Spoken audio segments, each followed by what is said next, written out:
In the middle of the night, or early Friday morning, depending upon where you are in the world, a group of experienced comics professionals get together to examine and instruct about the art form that they love.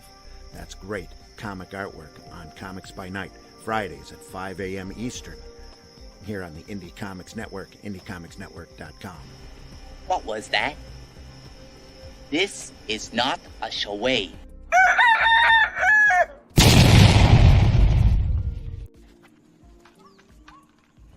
Holy shit.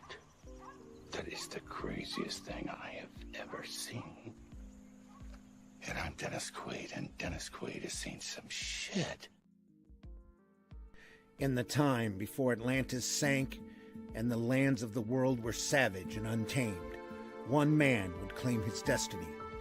Leaving his Atlantean tribe behind and throwing off the shackles of Lemurian bondage, he sailed the seas as a pirate captain before seizing his place as a king. And now that he has the throne, how long will he be able to keep it? This is the Shadow Kingdom, the classic sword and sorcery tale by Robert E. Howard, adapted by Randy Zimmerman, with artwork by Russ Leach. Available now at fundmycomic.com.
What a crowd. What a crowd. What a crowd. I love that guy. I miss that guy. I know. One of the best. Oh, Yep. Good morning, everybody. How's everyone doing on this fine Thursday morning in April, the first Thursday in April? Wow. Can you believe it's already April? Already the fourth month of the year. Man. Tax season coming to a close. If you've got your taxes done. Yeah. Thanks a lot. Good Or you could give the government the finger and say, screw you, I'm not doing it. Don't Or ever come do to Latin that. America. Yeah. That too. Yeah. Come to Latin America. Or Leave that there. Yeah. maybe I just put my money in Latin America. There you go. All right, just filter it all down there. Yeah. Hey, don't come down here without any money. That's not gonna work. No, sir. No. No, sir. You want that money. Guys, this morning, everybody needs to be sharing out this particular episode. This is a good one. Okay, this is a big one, right? So a couple weeks ago, we had Crom on, and we're going to start making Crom semi-regular, I think, in this house because That's always good for the digestion. Yeah, I was gonna say that's good Yeah, fiber exactly. right there. Yeah. Like an Hey, apple. yo. There you go. Regularity is always welcome. Yeah. Regularity. So we talked about basic marketing. Man, there was so much that we couldn't get through in reasonable depth. That's Good what she episode. said. Yeah. That is definitely what she said. Sorry. 3 minutes in. 3 minutes in, and we're already. I'm sorry, guys. I'm sick. All right. Yeah. Well, we know that, Pedro. Yeah. Okay. Top of that, you're not feeling good. That too. Yeah. I'm sorry. We had a weather There we change here, and Yeah. you got me going too now. Yeah, it's Oh, my solidarity, man. I appreciate it. Milana. I'm Milana. How Milana? Oh my goodness. So, but there was so much that we had to get through that, I mean, we just couldn't do it all. And so we're breaking out different topics that are more specialized. And this week, when we talked a couple weeks ago, Crom, we really upset Pedro. Yeah. Yeah, I mean, wasn't that the goal? Yeah, I mean, Yeah, he got real upset. Emotional, damn it! He got Every real time. upset. It's becoming a comfort zone now. Like if I don't get offended, like what did I do? You got to embrace the pain. We went do. right at videos. We went right at his world. Yeah. But he wasn't the only one that got upset by that. Mm. Whoa. You know, the mere mention that people are wasting their money on trailers for their campaigns, I think got under some people's skin. Because no Not one a wants to surprise. think, wow, I've been Yeah. spending 90% of my marketing budget on something that only maybe affects 10% of my outcome. Mm-hmm. No one wants that, right? But it wasn't that we were saying that videos are bad, that you shouldn't do them. We were saying that you should do them better.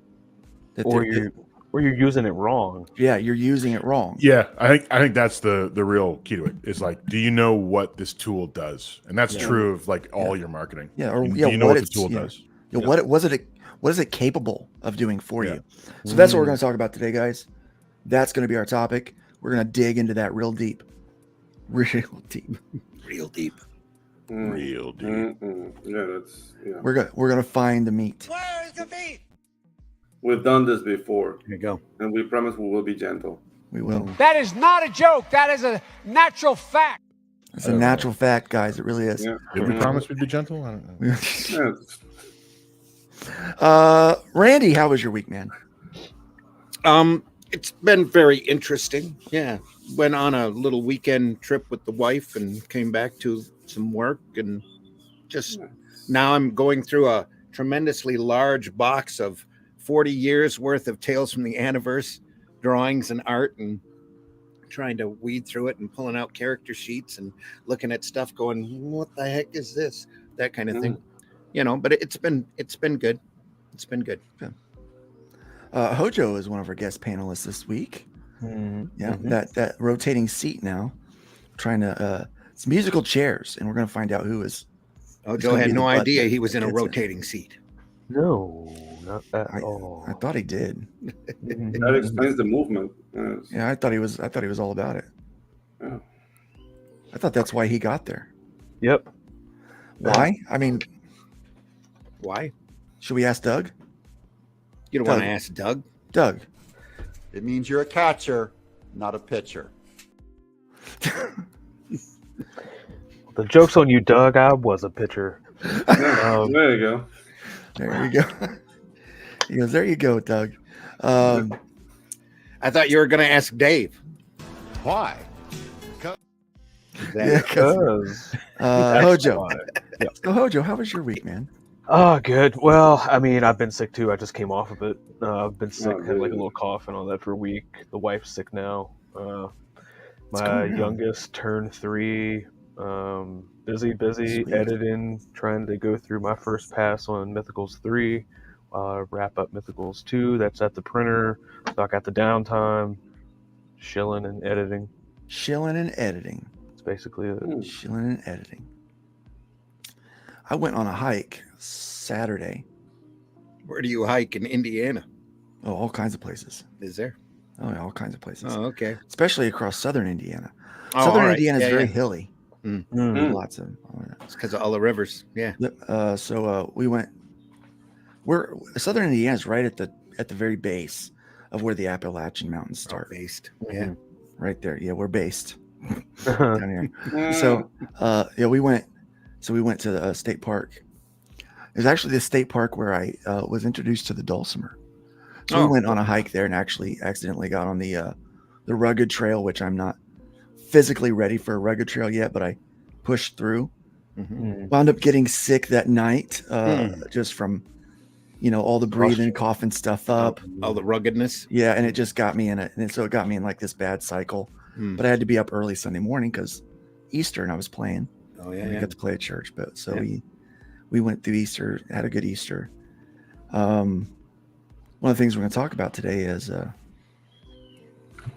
kind of made the beginning of the week kind of rough for me, but we'll get into that more here in a little bit. Pedro, how was your? Well, aside from being sick, like a dog, I've been making videos. How about that? Making videos. Yeah. How close are we to you being able to reveal this huge project you've been working on? Dude, like we're like 2 weeks out, I think. Just the finishing. 2 weeks? Yeah, 2 weeks. Yeah. I'm at like 92% of it. And then I have to like discuss with the client, like what if he wants any changes and whatnot. And then he's doing the audio because he's paying big money for it. So yeah, like I'll do the audio. Okay, like yeah, sure. So it's good. It's good. Excellent. Excellent. And Crom, how about you? How about you doing? I've been doing all right. You know what? And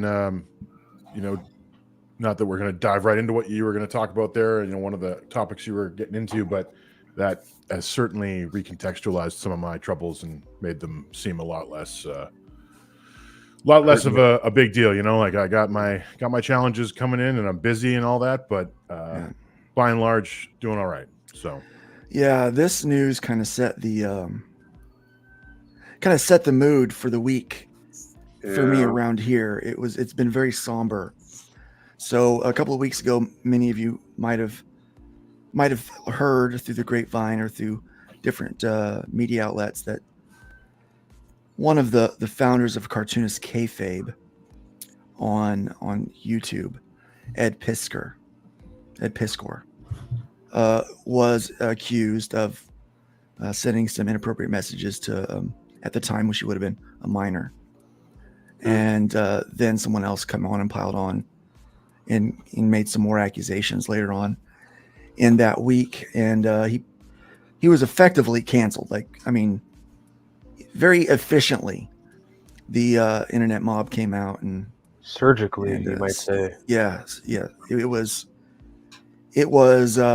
scary to behold.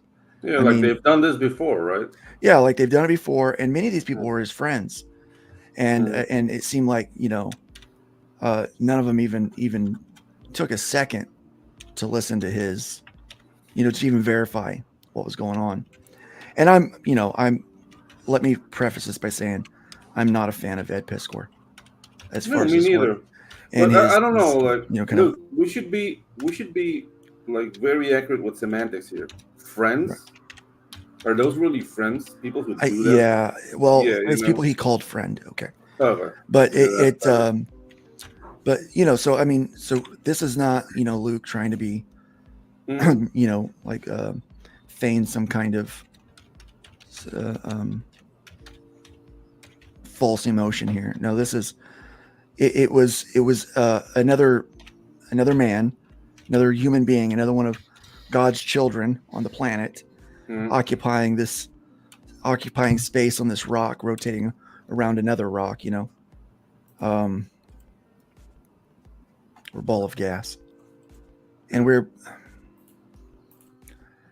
just to see how evil and wicked people can quickly become, how venomous things can be, and just how quickly it can push someone that's already possibly very emotionally fragile over the edge. Really got me, man. It really got me. So he on Sunday, Ed posted a 5-page suicide note, self-deletion note on Facebook, and people tried to, and he was missing. No one could find him, and they wound up finding him on Monday. He had at 41 years old, he decided to that his only option through what was happening to him was self-deletion. That really got me because, I know some of the people. He literally had everything yanked out from underneath him. He did his whole He life. explains that in the letter, yeah. And it got me thinking, when comics is your whole life, your identity, everything. Not only that, but he was being hounded by the larger media at the same time, who had gone to his went house. to his house and didn't blur out the number of the house. And shame on them. And it just shows the bullies. I hope they get sued. Big time for that. It just shows the bullies that are out there. Yep. And people that are just, I don't have to particularly like someone's work or even their stance on different topics or subjects. I don't want anyone to die. And I definitely don't want anyone to be bullied into a corner where they think that self-deletion is their only option. And I certainly don't want to work in an industry where people would rather see you dead than see you successful. Yeah. And sadly, it looks like there's a section, and it only takes a couple to ruin it for the whole, shall we say, community, if we have to. Yeah, I hate to use that word. That are just pathological, psychotics. Yeah, and there are those loud voices, but those people that are influenced easy by those loud voices, will pile on, and it quickly becomes a crazy fire mob that you cannot control. Mm-hmm. Yeah, and so that was pretty rough. So this was the big thing this week that kind of set the mood. Yeah, And Monday so- morning, remember I dropped it in this that Yeah. DM group. I knew hours before I even said that because I waited before someone said it publicly. That was the first thing I saw when I woke up Monday morning, to get ready for the work week after I had been sick after Easter, dealing with my family. That's the first thing. It said EMTs have been sent to his home. I was like, no way, dude.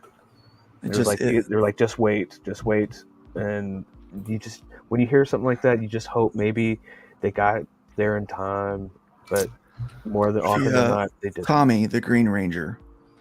Yeah, that was crazy. I was at a convention 15 feet away from the guy the weekend before he decided to self-delete. And that bugged me because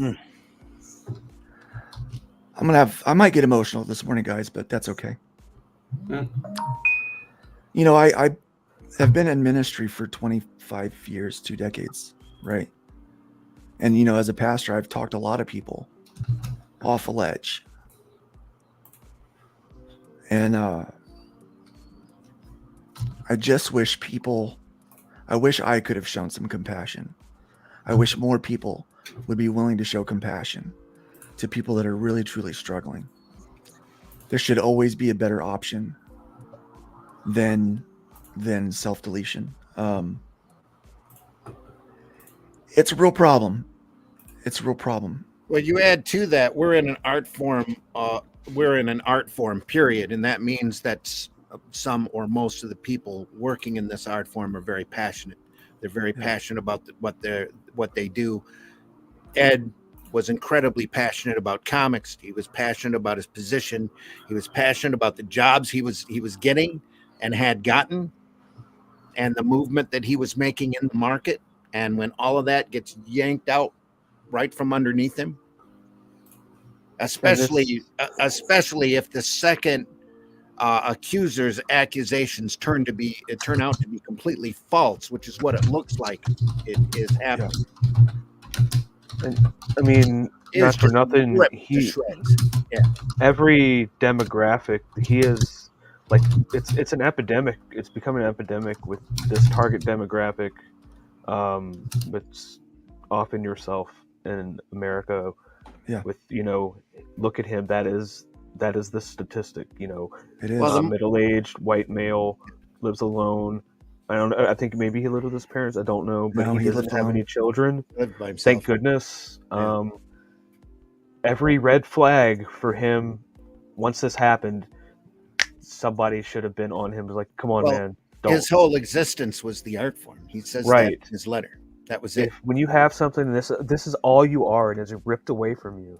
Mhm. Like, I felt bad when they told me that Marvel Comics, like, it's not for you anymore. Okay, then I'll go read something else. He had it all taken away from him. His channel, Pixel turned me onto the channel like not long before this happened when they were reviewing old Wizard magazines. Uh-huh. Like they just loved it. They loved what they did, and like he was the happiest person in the world and had everything until he didn't.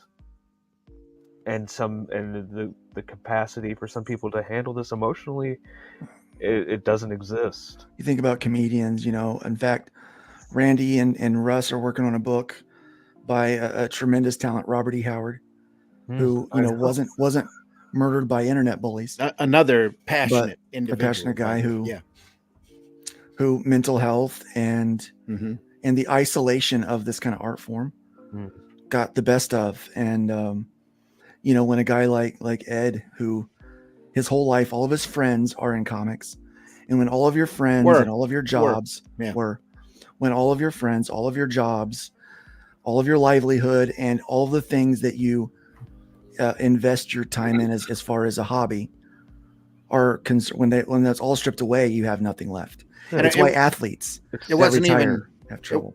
It wasn't even a shunning, it was a vicious backlash. It's the air you breathe, and when you cut off an air supply to a human being, what happens? They die. On what Ed says was a group of out of context texts back and forth, and somebody who was making stuff up. Yeah. Yep. That he had no idea where those accusations came from. Go ahead, Hojo. Innocuous or not, of like what happened. Like I said, like I only usually speak on things, especially if like I don't know, because I didn't know he existed until the incident with the text, the DMs. Two things were apparent to me. They were quite abundantly clear after Monday. One, a man lost his life. Two, the finger pointing is over because there's literally names named, and whether he had one fan or 1,000 or 1,000,000, those fans no longer get to get art from their favorite artist ever again. Right. If you ever enjoyed the show Cartoonist Kayfabe, you no longer get to enjoy that. No, that's no longer part of your life. No. Well, we quickly patterned our Comics by Night podcast. It's on Friday morning after Cartoonist Kayfabe, because that was the thing to do. You're looking at great older sequential art by some of the best people in the market. You know, you're reminiscing, you're bringing back those great memories of this art form that you had when you were a kid. Yeah. And that was the big thing with Cartoonist Kayfabe. I could never watch the program. I watched a handful of them and couldn't keep watching it because I could never get any work done whenever it was on.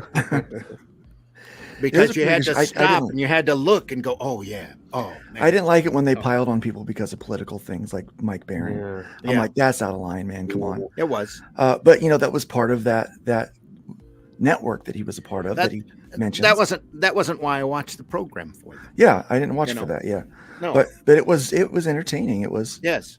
You know, it was a love of the art form, and it's sad. It's sad. I like what Russ says here. It's about compassion. Yeah. But also about self-responsibility. People are too keen to judge on every detail of another person without knowing who they are or the truth of a situation, and then just walk away. Yep. In fact, the accuser, quotation marks, says Al, actually retracted a lot of shit. But it's too late. Too late. Yep. Damage was done. Late. They've already got their scalp. Oh, sorry. Didn't think it would go this far. Yeah, sorry's not gonna cut it. Yeah. Really Everybody liked the says like dopamine this is hit what I was happened. Love This is what the happened. attention I received. Yeah. Anyway. Yeah. But if you weren't there, if you weren't in the room and you didn't see it and it wasn't spoken to you, then you really don't know the whole story, and you shouldn't speak on it. No. And taking one or two screenshots out of context, I'm sick of this because we see it all the time. It's framing. It happens. I mean, it happens on a weekly, monthly basis where someone is sharing some screenshots. They're taken away out of context. And it's, you know, It's a political tool. Yeah, Well, it's not even that as much as the attention it gathers in the soapbox, the virtue signaling that comes afterwards. Oh yeah, you were evil. You know, we have a lot of video clips here that we take out of context all the time, but it's funny. But I don't know, like how much this attitude has to do with lack of achievements, because these people have nothing aside from pointing fingers. Like, what's the last great book that has come out of any of these people? That's a good point. You see, so that's all they have, the finger pointing. So we should see them as what they are: town criers, village idiots, and leave it at that. Yeah, we need to question the mob. When all of your friends are of that ilk, and all of a sudden they all turn on you, what you know? Yeah. And I'm not saying that a lot of what Ed did was right. Yeah. He was of that opinion too, and he was part of that mob. Yeah. But this doesn't deserve to happen to anybody. Yeah, dude. The thing is, like, the accusations leveled at him were horrible. Serious. You should have gone to the authorities. Well, that's what normal people do. Like right now, so Matt Barr, who he and I have had our differences. Yep. We've worked together. I believe he is a very talented artist. Yes. A very efficient artist when it comes to how well he gets work done. Funny guy too. Funny guy. Yeah. But can easily get himself into into the weeds socially with someone and doesn't know how to get out of the weeds. Like, not Matt Barr. I'm sorry is not part of that guy's vocabulary. Are we talking about the same Matt Barr? Yeah. So he got himself into the weeds socially with me by saying some pretty inappropriate things. Yes. I can imagine. Yeah, imagine that, right? And so I was like, so until I get an apology, I'm done with that guy, right? Yeah. As far as socially goes, I still like his work. I still respect him as an artist and creator. Yeah. And someone is making an accusation about him being a rapist. Oh. Yeah. And I'm like, whoa, hold on, time out. Which has since been retracted. Yeah, you don't say crap like that. You don't just because your fifis are in some kind of way. You don't just make an accusation that can literally destroy a person's reputation and life and career. No. That's not some. There used to be a day when you did not.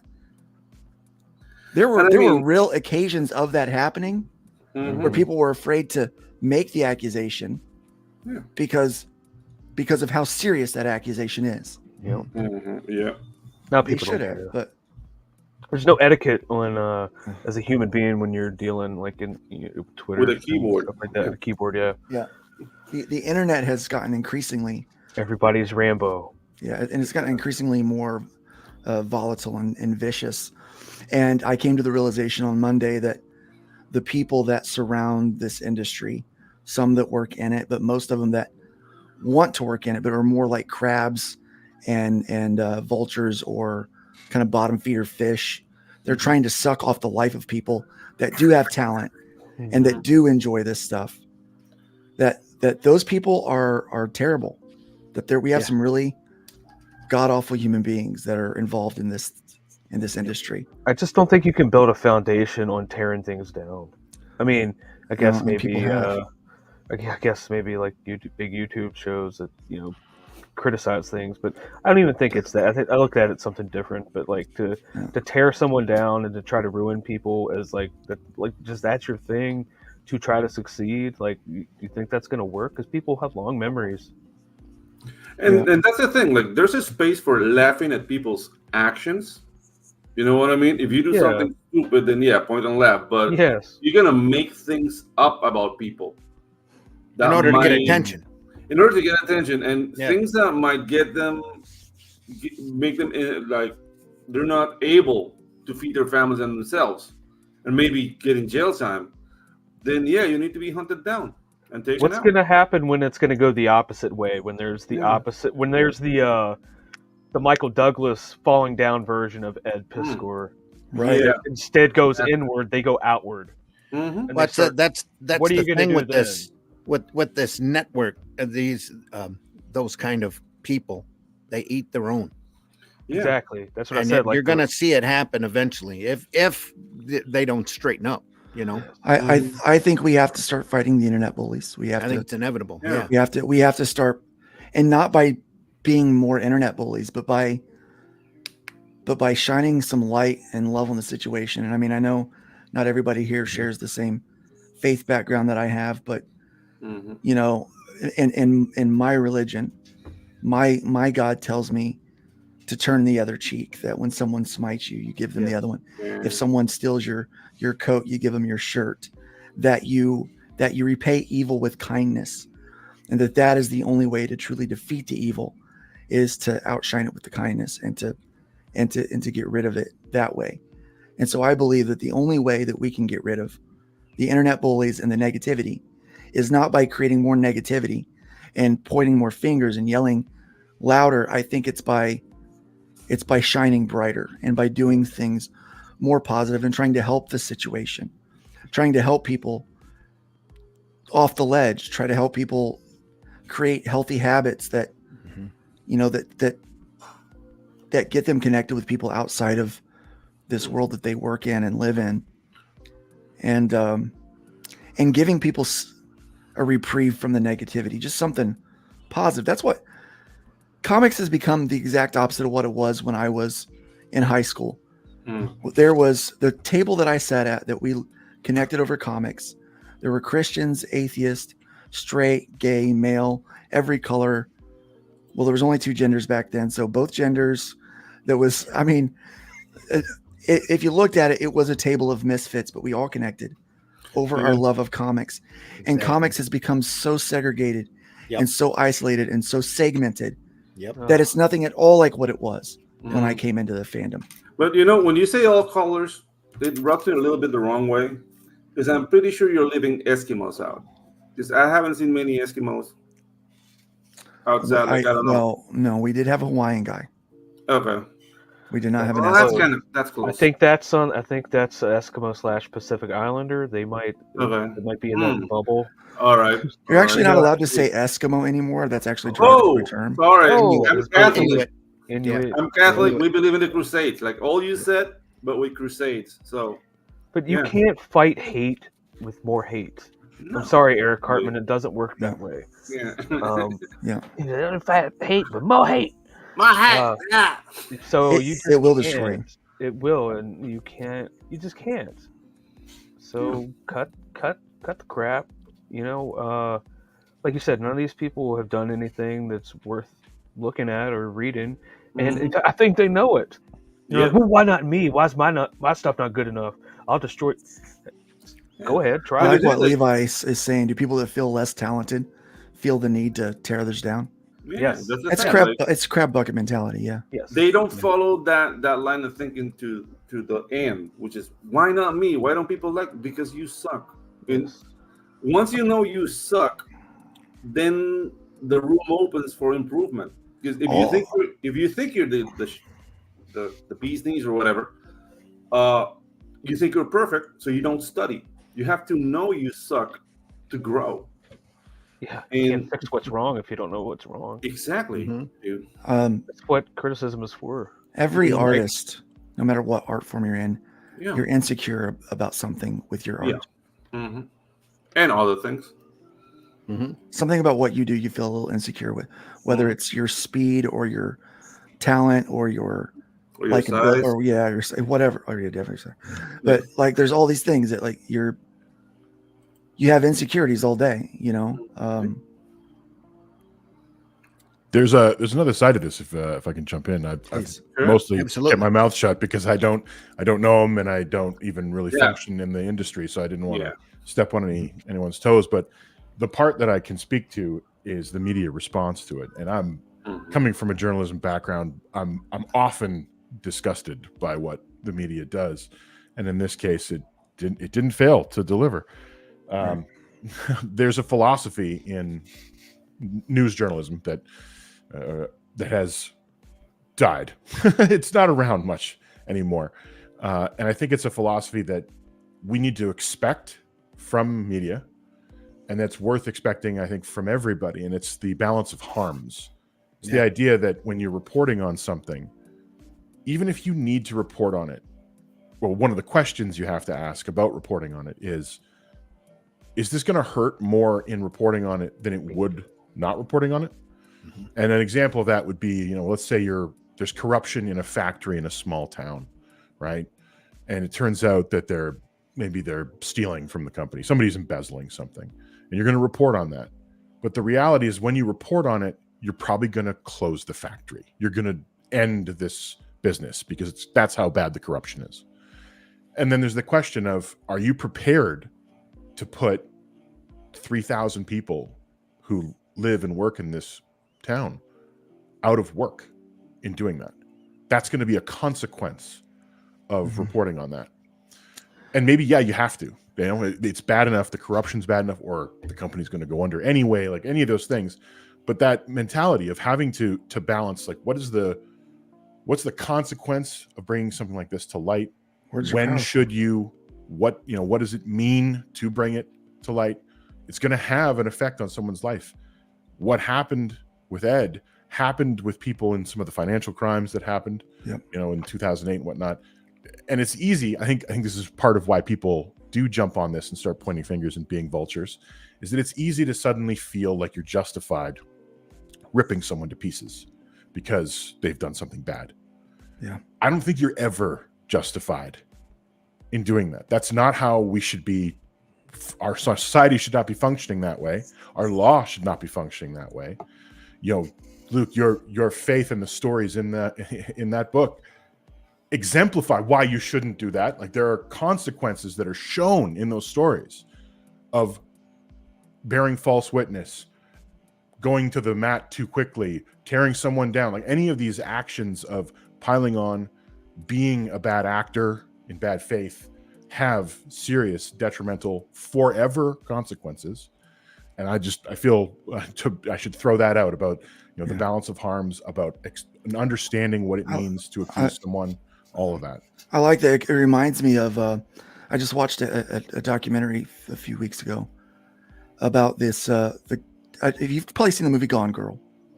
Mm-hmm. There was a situation over in California where someone was taken and they thought it was a Gone Girl situation. And the media, because the story was so fantastical, like there's like no way. I'm even listening to him, like there's no way that's real, that really happened. And the media just destroyed her and her boyfriend, saying that they created this hoax. And then it turned out they caught a guy and all of this stuff was true. He did it. Mm-hmm. Like he really did it. Right. And the retraction is always on the second or third page. It's never on the front page, like the lie. Yep. And we're taught in my faith in the book of James that the tongue is powerful, that words have the power of life and death in them, and that the tongue is like a small rudder on a giant ship. It can turn the whole direction of things, culture, your life, that it's like a small spark in a forest that can create a forest fire that burns down the whole thing. And words are vitally important. We know that as storytellers, story crafters. But the media, the news, they're in control of a lot of words, and they don't realize the damage or the good their words can do. This is a sad situation, but it's something we need to be bringing awareness to. And I know Randy and I've talked about. Do you want to talk about that this morning? No.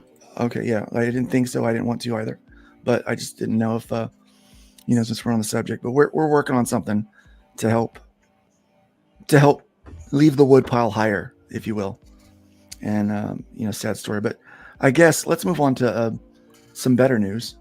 Yeah, please. So in better news, yesterday, Disney had their shareholders meeting. This is great news. They had their shareholders meeting, and how old is this? Is this accurate? Yesterday? This is today. Oh yeah, they shot themselves. So it's flatlined. Yeah. Well, it dropped immediately yesterday. Oh yeah. So yesterday, that was at their shareholders meeting. They announced that they were not letting that other guy in. The Nelson Peltz. It's not like BlackRock, but it's like Blacklight Entertainment. Blackstone, I think. Blackstone, something like that. Yeah, they were not going to. They keep calling him an activist, right? Yeah, So I know, right? They went out, they Hilarious. kept him out, and then Chloe Cole, I think is her name. Yeah. Oh, when she called in, she calls in. Oh, I saw that, and dude. blast the board. I'm telling you, they got trolled in real time, and they live streamed this to everybody. Which again, there goes the power of video. And dude, they immediately started losing billions of dollars. 3.13% of their stock value dropped right here. Yeah. Yep. As of today, they're down $3.84 a share. That's 3 point of a total market share. Does it show there's total market share on as of right now? You mean they're down right now? Yeah, as of right now, they were down 3.13 as of close of the bell yesterday. So they're still dropping. Their market cap is 218 billion. 218 billion. So what's 3% of that? What's 4% of that? That's a lot of money. A lot of money. That's more money than I've ever seen in my life. Yeah. They lost in a day because they're doubling down on their board that's lost them money. Where's the dip where they announced the Silver Surfer news? Oh yeah, that's back here. Oh, Silver Surfer's gender bend. I noticed how they did that after the shareholder meeting too. They're like, because if they did that before that, they would have seen I'm that sorry. Yeah, so that's shareholders here, and I think the Silver Surfer news is around here somewhere. Yeah, who knows? That was such bad news that it might have gone back in time and affected the stock price. Yeah. No, you might be right. Yeah, it's like a Horcrux of bad news.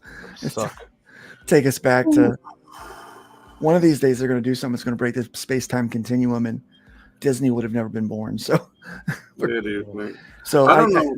So I don't know if it's an American thing, but I don't care if Disney disappears. Like, I really don't care. Like, that's why I said this is good news. Talking to me. Yeah, they haven't been talking to me for years. Look, they took one of the most beloved and anticipated franchises and made it made everyone completely apathetic towards it. I don't care at all about Star Wars anymore. Yeah, they don't know. You guys see my back room, like what I've got back here. I am a Star Wars fan through and through, and I could not give any amount of care at all towards anything new Star Wars that comes out. Well, I beg to differ. That trash wars that they did with the deep fake with Ethan and all of them, and Shane Davis as Luke Skywalker, that was highly enjoyable. That was pretty good, I guess. I haven't enjoyed Star Wars in 30 years like that. Yeah. So good news, I guess there. Image is bringing. I keep forgetting. I've got the new browser, so I've got to set us up over here like this. Yeah. Look at that guy. Look at that beard. Yeah. Now that beard and that plaid. He's a lumberjack, and he's okay. He's a brawny boy. Yeah. But right now, there's a lot of he walks all day. But right now, so as the shareholders are pulling they're crying. I am never going to financially recover from this. So as they're doing that over here, Image brings in a new vice president, a new VP, Jim Viscardi. Yeah, co-founder and executive editor at comicbook.com. Oh, that's descriptive. Yeah. As vice president of business development. Yeah, comicbook.com. Yeah. A little on the whisper side there. Yeah, dude, I'm gonna make a website called comicbookcompany.com so people know what I do. Yeah. You're gonna start sounding like Jeremy over there. Coffeebraincoffee.com. Yeah. Viscardi will be charged with growing Image's audience and building business relationships. Viscardi will report to Image publisher and chief creative officer Eric Stephenson, working in tandem with the Image sales and marketing teams.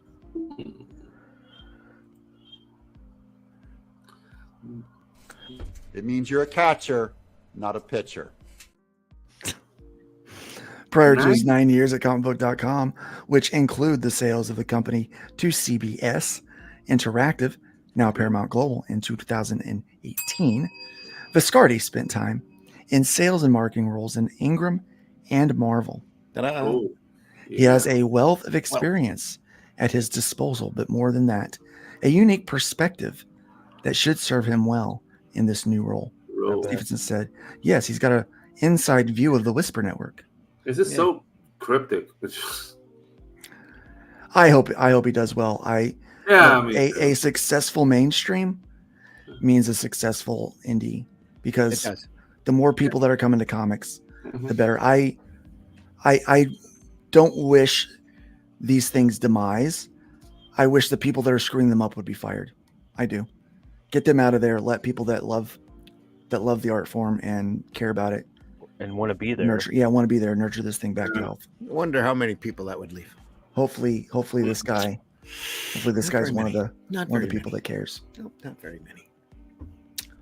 Guys, I don't know if you know this, but we are sending comic books to Ukraine now.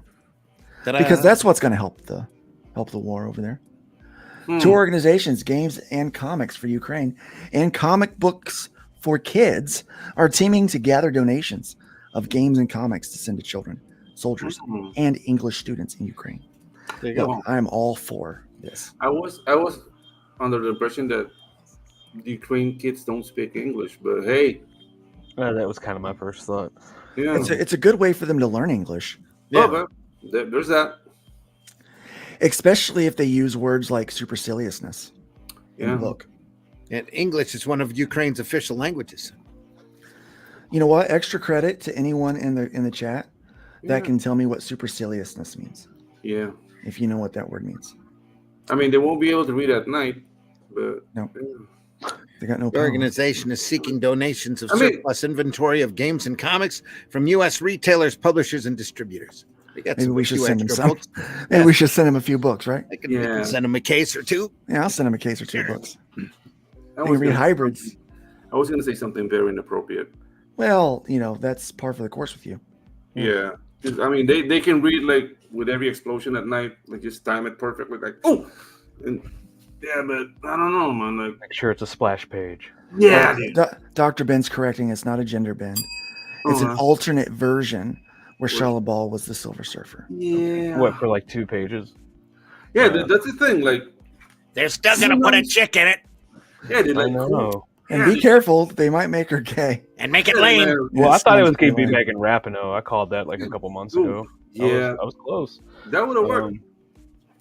But everybody was hoping for Sydney Sweeney. Glenn won. It means you think yes, you're superior. I would get behind. Yes, it does. Sydney Sweeney is supercilious. Any red-blooded male, I think, would get behind Sydney Sweeney. Anyway.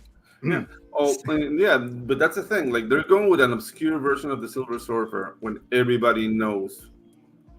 It's literally everybody knows the Silver Surfer is a bald dude. Come on, man. Exactly. It's like saying, like, we have Riri Williams. That's Iron Man. Like, no. Al says, concerning the Ukraine, wow, they want our money and now our comics too. Yeah, dude. There you are. Yep. Never satisfied. So not spending the money on having them translated then. No. You never know. No. Glenn is right. Supercilious means that of course, Glenn you are that you have an air of you think superiority about yourself. Superior, yeah. Superciliousness is the attitude of superiority. So very good, Glenn. Look at that. That explains a lot of mainstream comics. He said in air quotes. Yeah. Yep. He's typing that from his summer villa. Yes. And having him on. With his pipe and house coat. Yeah, dude. It means that you are superior.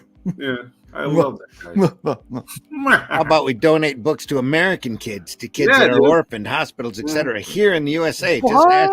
Now that's a good idea. That would be comicsforkids.com. They already do that. Comicsforkids.com already does that. Yeah. They already do that. That would be good. They are looking. They don't do good. Yeah, they're looking for good family-friendly product.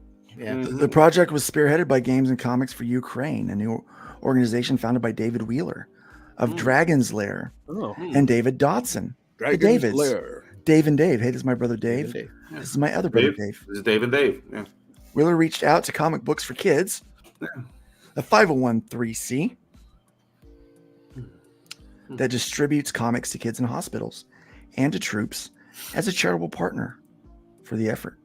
Comic Books for Kids contributes comics to children in hospitals and cancer centers worldwide and its sister organization, Comic Books for Troops, does the same for members of the military. You know what I think is really funny? What counts for reporting now is redundancy. Mm-hmm. I mean, read that sentence.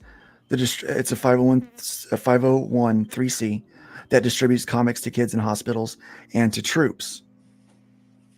And then it repeats, they distribute comics to children in hospitals and cancer centers. Well, they just elaborated. It's you guys are stupid. I'm like, yeah, it's annoying. It's a little bit annoying. Yeah. When I read crap like that. Ooh. Skybound builds management team, guys. Okay. Skybound has expanded its management team with five new hires, including a top comics editor and 2 senior video game executives, and a promotion to officer level the company announced today. And a promotion to officer. This is kind of interesting that they're hiring video game people. Yeah, that was the first. You know where they're going with this now. Yeah. Mm-hmm. World domination. Ben Abernathy, most recently a group editor at DC with oversight of the Batman titles and the Elseworlds imprint relaunch, has joined Skybound as executive editor, where he will oversee the Energon universe. Energon, and develop a new line of comics originals. Abernathy started at Dark Horse in the late 90s and spent the bulk of his ensuing decades at DC with stops at Marvel and at Madefire. What the heck was Madefire? Where he was editor-in-chief. I like his work. Never heard of Madefire. I at least like his recent work. This is a good hire. I don't trust his face. Ooh, look at Blake. Yeah. That's some nice hair, man. Yeah. That's like Skybound's senior director. Business development. He's sponsored by some brand of shampoo. I know. Maybe it reminds me of what's his name, Mark Miller. He does look a little bit like Mark. Yeah. He was last at IDW Publishing as SVP of Sales, Marketing, and Strategy. After a 7-year stretch at DC in sales and marketing roles. In his new position, Kobashigawa.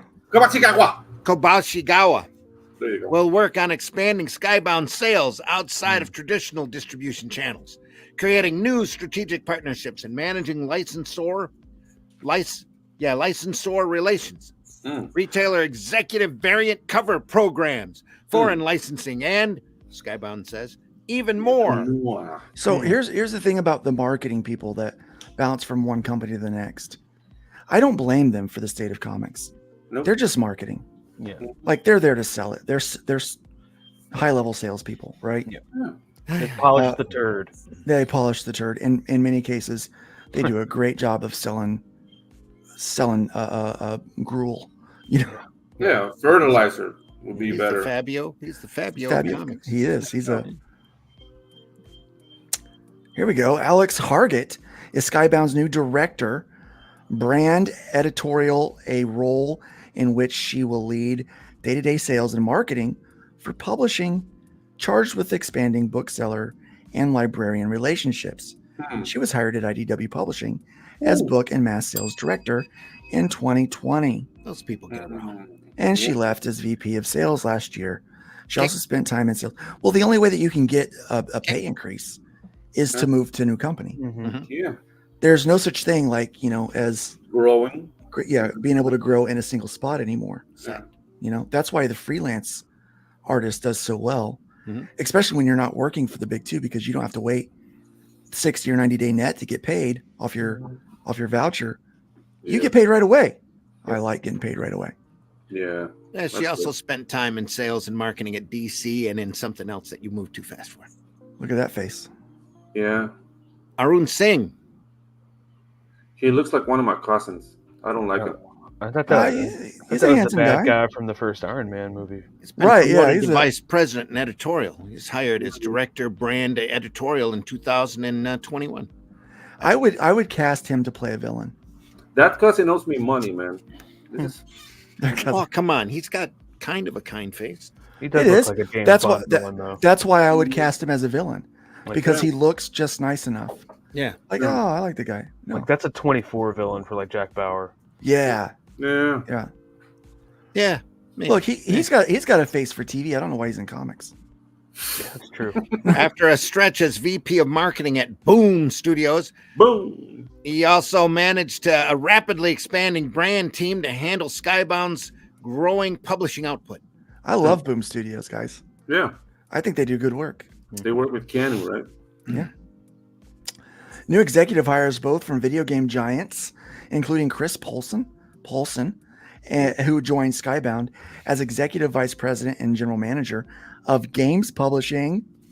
He was most recently at Blizzard Entertainment, where he was vice president, product management, Diablo. Yeah. Jeff he was vice president, product management, and Diablo. He was a Diablo. It's El Diablo, they called him. Oh, okay. Diablo, yeah. El Diablo. Jeff Chaikin has joined Skybound as senior vice president, head of corporate development and strategy. He comes to Skybound after 9 years at video game giant Electronic Arts, where he had a lateral move too. Lateral move, but yeah, same role. Yeah. But he probably got more money for it. And another video game guy that's interesting. Yep, because they're developing games. That's good news. That's interesting, guys.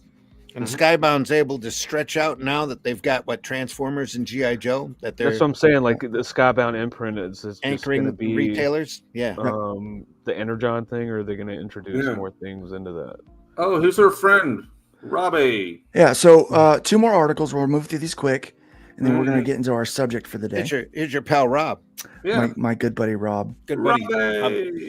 There is a strong chance that if Rob and I just met and hung out, that I would like him. Yeah. He would probably hate me. He would hate me, but I would like him because I like most people that I meet and sit down with. Yeah. I'm like, yeah, I can find a way, like the thing about them that's endearing. But he would not like me. This is the story of my life. Sure of it. This is interesting. Wolverine gets a new credited co-creator, guys. Huh. Yeah. They swapped that around a little bit. A couple of sad farewells. Yeah. Oh. Yeah, a couple of sad farewells. I was mostly interested in the additional credit. So let's go ahead and go with Robbie Boys. Lots of news in the world of comics this week.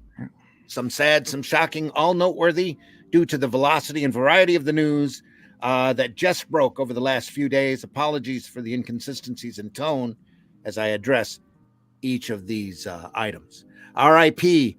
Bob Bierbaum. Let's begin with a goodbye to one of the pioneers of the direct market and longtime fixture on the collector and retailing scene, Robert Bob Bierbaum, who lost his fight with cancer last week at the age of 72. Bob was nothing if not outspoken on just about every subject in the ambit of the comics business, from his long and successful crusade to extend the history of comics backwards from the 1930s to the Platinum and Victorian ages to his pointed reminiscences about the early days of collecting. As news of his passing spread, he was eulogized by a wide range of creators and comic historians who valued his uncompromising perspective and vast, if selective, memory. Oh, that was vicious. That's not nice, Rob. Jeez. Yeah. Family health and financial concerns forced Bob off the convention circuit in the 2010s, but he was very active online. He frequently shared anecdotes from his long gestating, but still unpublished memoir, Comic Store Wars, and raised some very uncomfortable questions about the provenance of Silver Age original artwork that began turning up at conventions in the late 1960s. Even Bob's fiercest defenders acknowledged he was both opinionated and relentless, which sometimes made for an exhausting combination.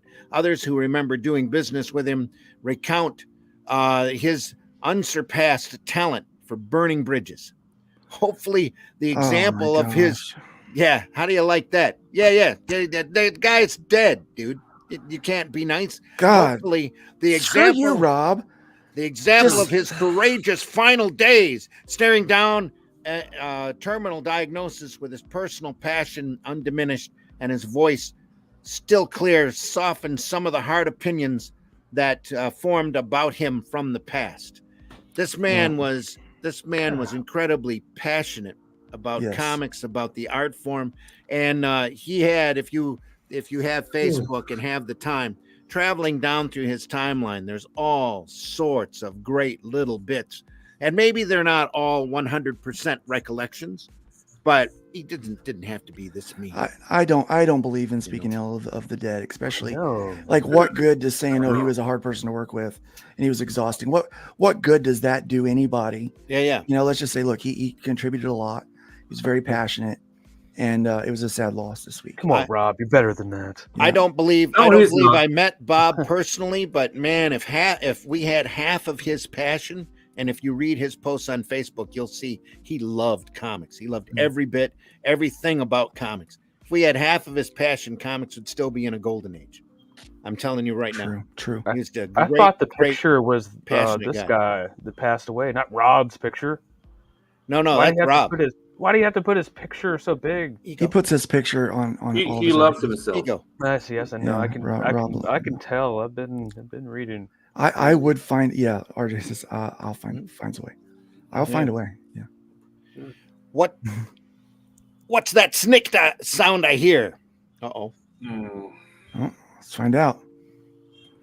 Well, we just lost one of the forefathers of comics retail from the past half century.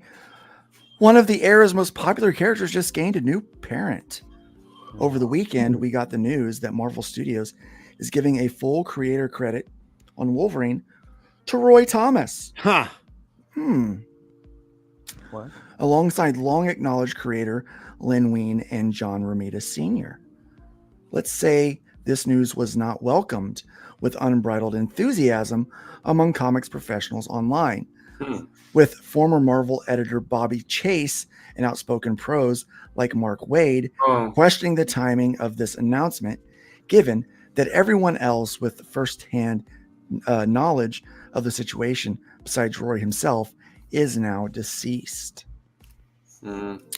Both Roy and his manager, John Camino, whatever, were singled out for criticism over credit theft and, by implication, theft of any revenues that might come with the creator billing. More than a few people raised eyebrows at the precedent this sets of staff editors being awarded creator credits on characters that appeared during their watch. Rather than give my own less than informed opinion, I wasn't there when Wolverine was being created, and neither were you. I thought it would be helpful to get Roy Thomas himself on the record. Those interested can find my interview with Roy on Forbes today. He was extremely forthcoming and answered everything I put to him. I'm just going to leave the link here and duck. Probably for the best. He covers the extra situation. The thing with Wolverine, he was an accident. Like 3/4 of Marvel's successful characters, they're just big accidents. He wasn't even meant to go any farther than an incidental character in Hulk to fill in a little patch between Wendigo and some other large monster that they had planned on Hulk meeting. They needed some break in between, so they created Wolverine as an accident. And him landing in a giant-sized X-Men was because it was convenient. They threw him into the group because they needed somebody international, and Xavier went around and collected an international team. There's still a Canadian in there. There's a guy in Canada, yeah. I mean, that's why we've got Crom here today. Yeah. We needed somebody. We needed more international. Yeah. But I answered a question. I answered a question on Facebook why he had the original yellow and blue costume. It's because University of Michigan's colors were gold and blue, and their mascot's a Wolverine. So when it came time, the colorist probably asked, "What am I going to color this character named Wolverine?" Oh, Michigan U of M's got Wolverine, and their colors are blue and gold. So boom, he ended up with a tiger costume. That's how it worked. That's how it works. Back in the 19th century, well-meaning social philosopher Jeremy Bentham conceived of a prison called a panopticon, where all the cells faced a central courtyard. Pardon me. So the inmates could be constantly observed. Since there was no way of knowing whether the wardens were observing a prisoner at any given moment, everyone inside the prison acted under the assumption that they were under surveillance at all times. Other incarceration, at all times. This was intended to be a more humane alternative to other incarceration methods. It was eventually abandoned because it was driving the inmates mad. No one can live their lives like that. Under constant surveillance. We all live our lives under constant surveillance. Yeah. That's his point. Before the news came out, I had some thoughts on what the loss of Piscor and Jim Rugg's popular YouTube channel, Cartoonist Kayfabe, might mean for the business. When I believed that was the extent of the damage likely to come from the revelations. Needless to say, that can wait. I'll close this column in the way I opened it, with sincere condolences to the loved ones of the flawed but genuine person they and we have lost. Yeah, I wanted to read that. That reflection of that story of that prison, because that is how we live. We live under we do. constant surveillance, and it is driving people mad. Yep. Yeah. We're living under constant surveillance of unworthy people because they don't have the right to point the finger at anyone. But somehow we feel trapped. Like, I don't get it. Giant theft was dispersed before discovery. Yeah, Mark Wheatley and Mark Hempel. Mark with a K, Mark with a C. Yeah. So hard K, hard C. The Marks are seeing the return of a large trove of art by Insight Studios creators that was stolen years ago and dispersed to buyers before the theft was discovered. The theft was discovered in 2022 when a Johnny Quest story by Wheatley and Hempel turned up in a heritage auction, according to fellow Insight Studio member J.C. Vaughn on Scoop. Scoop. An investigation showed that thousands of pages of original art had been sold into the original art market. The art roughs, reference materials, photocopies, and logo designs were stolen from the Insight Studios warehouse and kept in their original boxes when sold. Nice. The thief passed away in 2015, still owning the art trove, which had been hidden for a number of years, Wheatley explained. His heirs sold the art, and once the theft became known, the people who purchased the estate came forward and have assisted in the recovery process. Some collectors have already returned art, and others are being contacted regarding their purchases.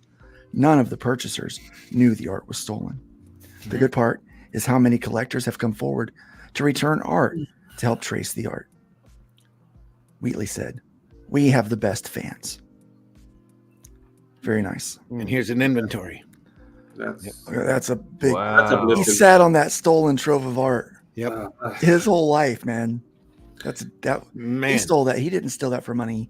He stole that because he was a fan. He took boxes of stuff. Look at that. Oh my god, dude! Holy cow! Dude, like how the collectors came together and like, dude, like this is wrong and gave it back. Like this is an uplifting story. Especially they probably spent a lot of money on it. 2 issues of Mars. Yeah. Wow. Wow, that is crazy. Page, yeah. So Unreal. good news that collections good. coming back home. I felt good on that one. It's a lot better than what most artists get from thefts like that.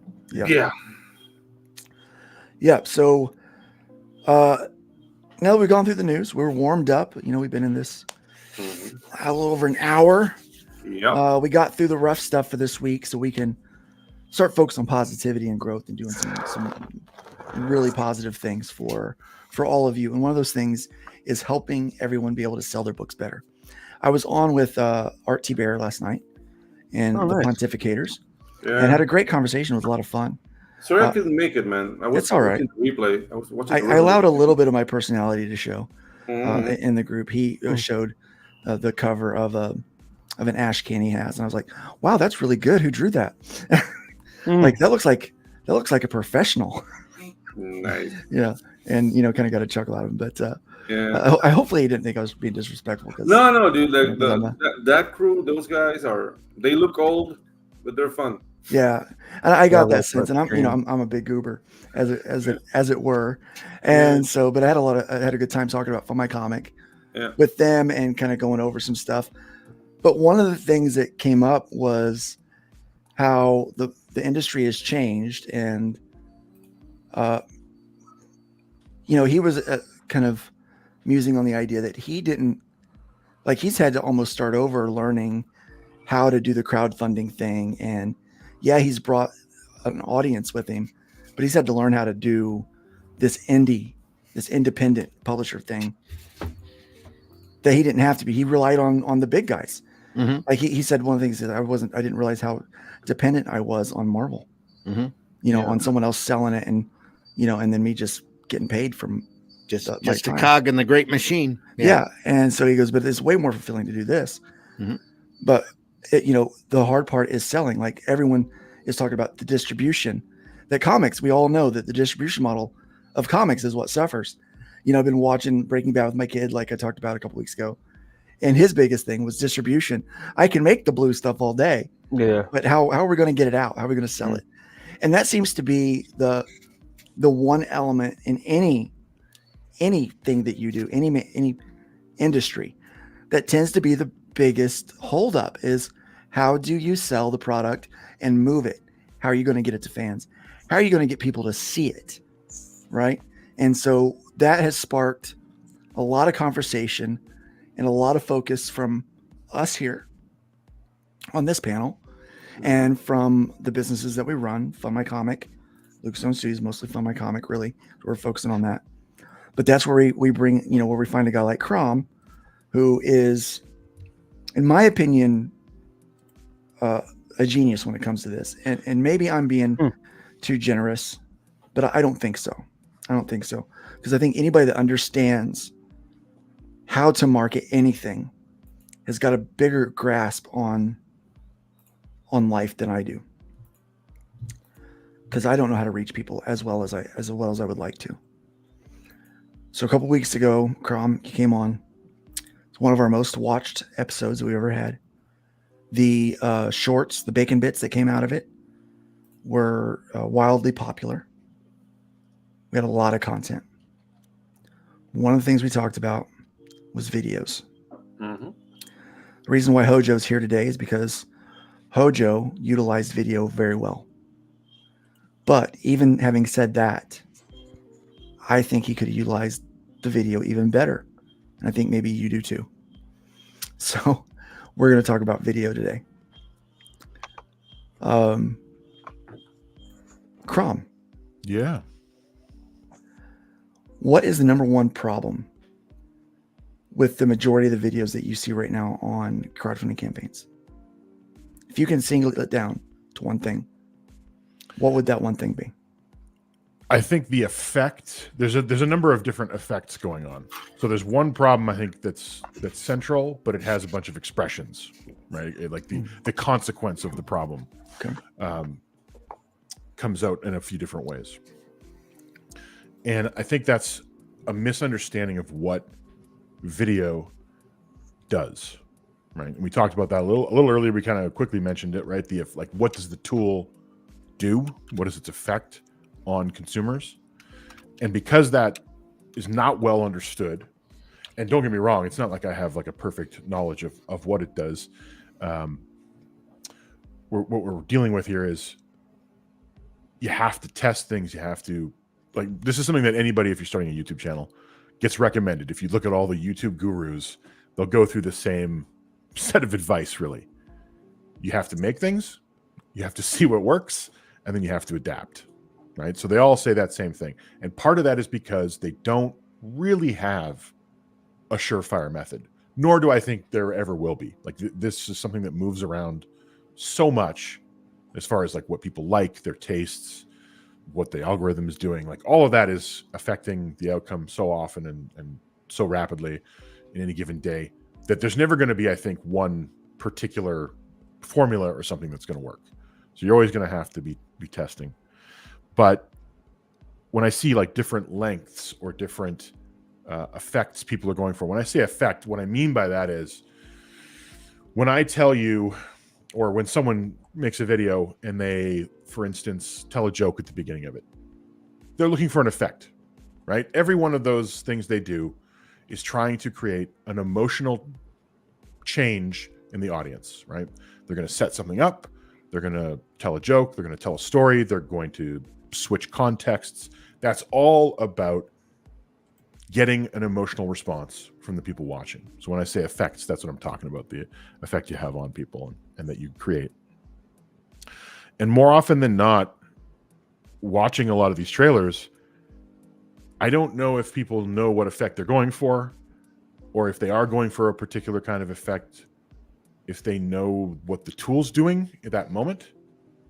So there's a lot of stuff happening that I think people do in video because they've seen other people do it. They assume it's effective and they just mimic it. And I got to tell you, I've seen a lot of trailers where I'm like, I don't even know what I just watched.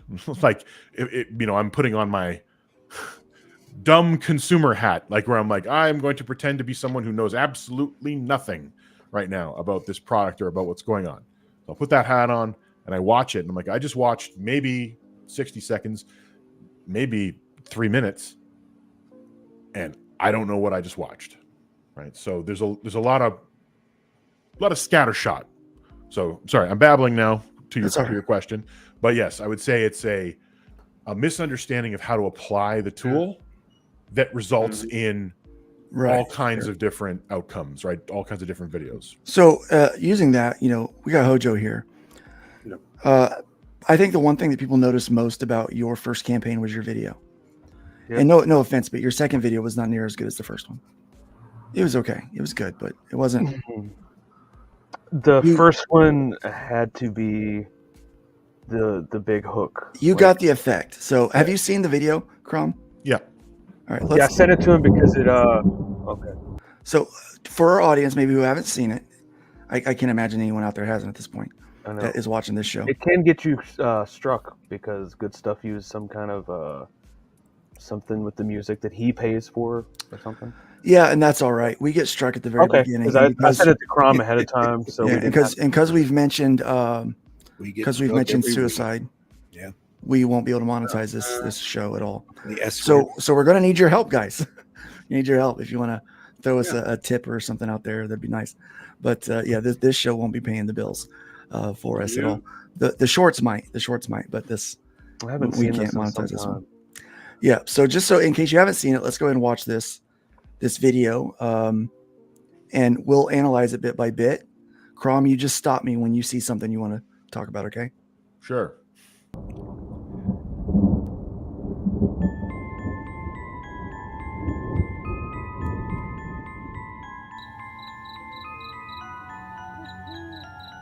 In a world where creatures of myth and legend exist, a covert task force is charged with keeping humanity safe from supernatural threats. And when young Nancy Moon stumbles into the eternal battle between good and evil, she finds...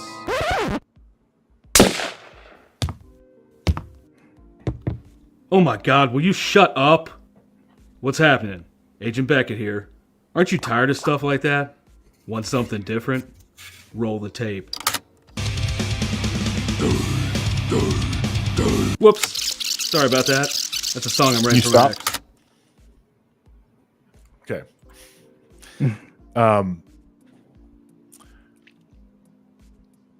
Does anybody know what this is yet?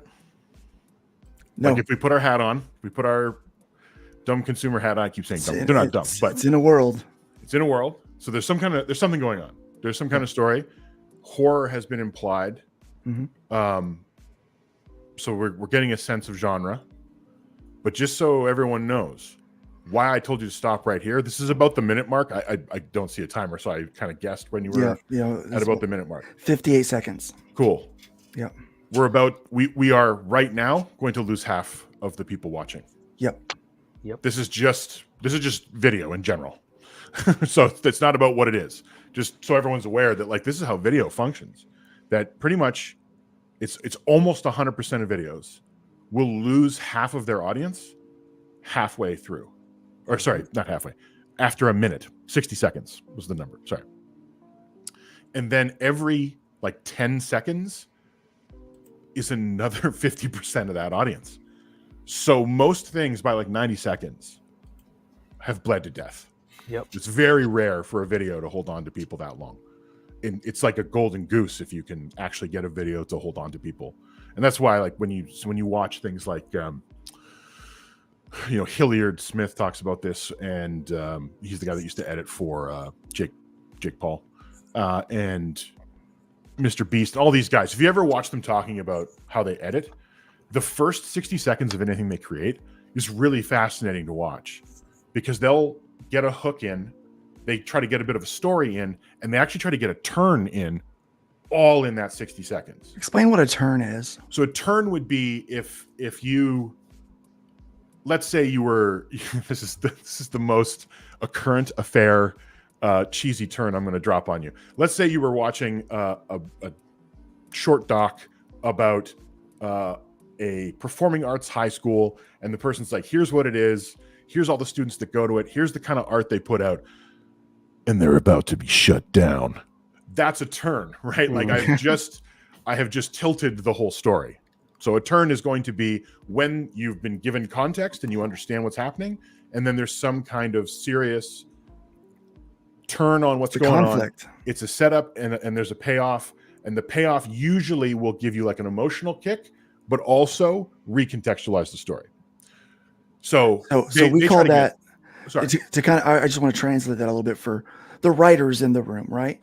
So that's what we would call like your conflict, or, it's like, it's the part of the story that creates the tension. So it's the tension of the story. It's what draws you in. It creates the stakes. It's essential to storytelling. And when you're watching, like, or you're reading about like how to write comics, any of that, they always talk about try to end the page on like a turn occurring. Like you want to have that set up so that tension get a setup, then the tension opens, and then you're answering it on the next page. Like they try to break it down into those mini versions as well. Yeah, anyway, we do that. The reason they're trying to do all that in 60 seconds is because if they can get through that emotional change in a person, they've got them. That's usually their mark for how they like really dig a hook into someone. So why I stopped here at a minute, and I'm not here to bag on anything. Please do not think that's where I'm going with this. No joking. This is about refinement. Where we're just trying to make things better. That's what's going on here. Is I would say when I think of the whole of your video, I'm like, good concept, turns things on its ear, kind of shocks people by saying like, oh yeah, you've heard this a million times. Let's stick a fork in it. All I would say is compress it. Do it faster. Yep. Like do that whole turn in the first 10 seconds. So set up, guy starts talking, bang, aren't you tired of this? What have you? And that's all because when we start to lose audience, we're in trouble. So we want to make sure we can get as much of the hook in as possible, as early as possible. And that goes like to a lot of the stuff I've seen out there trailer wise. Similar problem. Like people take too long to get to the point often. Like they haven't set up what it is. So I don't know what I'm looking at. Like as far as like, is it a horror comic? Is it an adventure comic? We still don't know that this is a comic book at this point. Yeah. Yeah. And I think part of why that happens is that often this is sitting on a landing page for a comic. Yeah. So most of the time people are thinking like, well, you have a context already. Here's the only problem with that. The biggest value of video in marketing is that it can be shared. So someone can go like, that was great. I'm going to send it to my buddy. I'm going to send it to Billy. So Billy gets it. Billy starts watching it. Billy is screwed because Billy doesn't have the context of the landing page. He has no idea what this is. Maybe if you told him, I just looked at this comic, it looks pretty rad. Here's the trailer for it. Maybe his friend gave him the context when they did the share. Frankly, I have people who share things to me all the time on like Instagram for some reason. They give me no context. I get nothing. And you don't want to have to depend on that, right? You really don't want to have to hope that whoever's sharing it does all the setup for you. You want that to be in the video. You want that to be crystal clear. So that's where the rubber hits the road with this problem is you want people to share it. That's going to be a huge effect of pushing out from your original audience into people that you didn't even know you could reach if they're sharing it, and now they're potential customers. But if the context isn't in it, they're not going to do anything with that, right? So that's one part of that. So I'd say, getting all of that, I would say get it into 60 seconds completely. Oh yeah, that was the goal in the second trailer. Yeah, get it, and that's not an easy thing. Like that's a kick in the ass. But I suppose the one advantage is we do live in a fairly media savvy world. That might be giving too much. People have seen a lot. Yes. People have a lot of experience with media, so you can depend on that to frame their mind a bit when you're making these videos. You want to keep going? Yeah, yeah, go ahead. Okay, here we go. Yeah, that's more like it. Alrighty. Welcome to the world of the mythicals. We have it all. Monsters, magic, government agents. He's the strong silent type. This guy. Ugh, gross, dude. Get some kind of cream or something. Lots of 90s style action. Pew, pew, pew. And that strong female lead alluded to earlier. Not to mention a dashing field commander with a great sense of fashion. Look at those glasses. South River Studios presents The Mythicals Issue 1. Buy it if you dare. Ugh. Will you can it already? How'd you get free? Now beat it before I lose my cool. So what are you waiting for? Sign up today. Like right now. Sign up today on Indiegogo.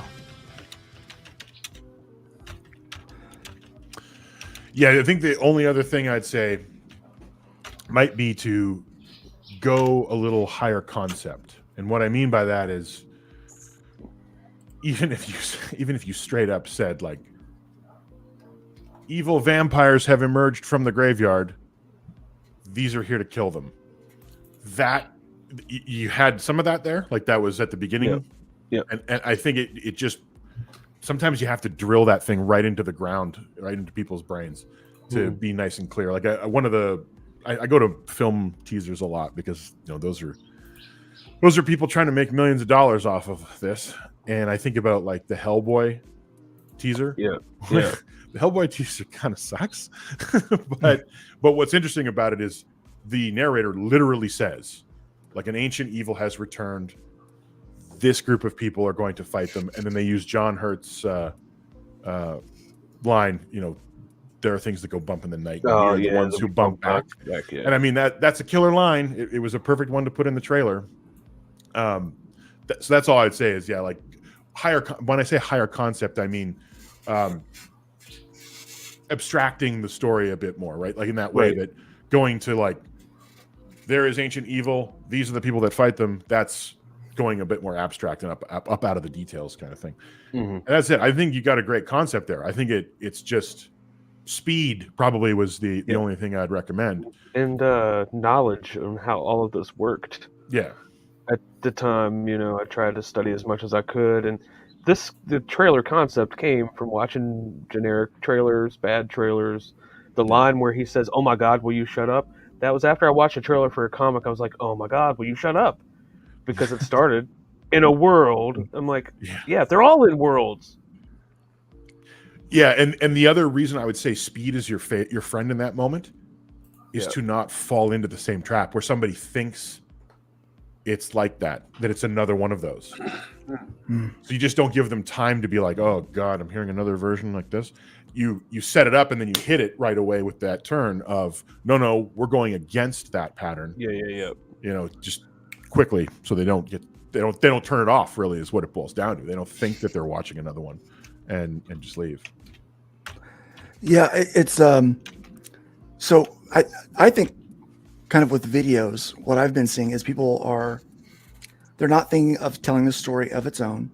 They're thinking of it as a kind of a companion piece to their campaign pages. Yeah. and not really seeing the full scope of what they could be doing with those videos. If you can get people to play those videos, I'm trying to find the file for the Robert E. Howard one.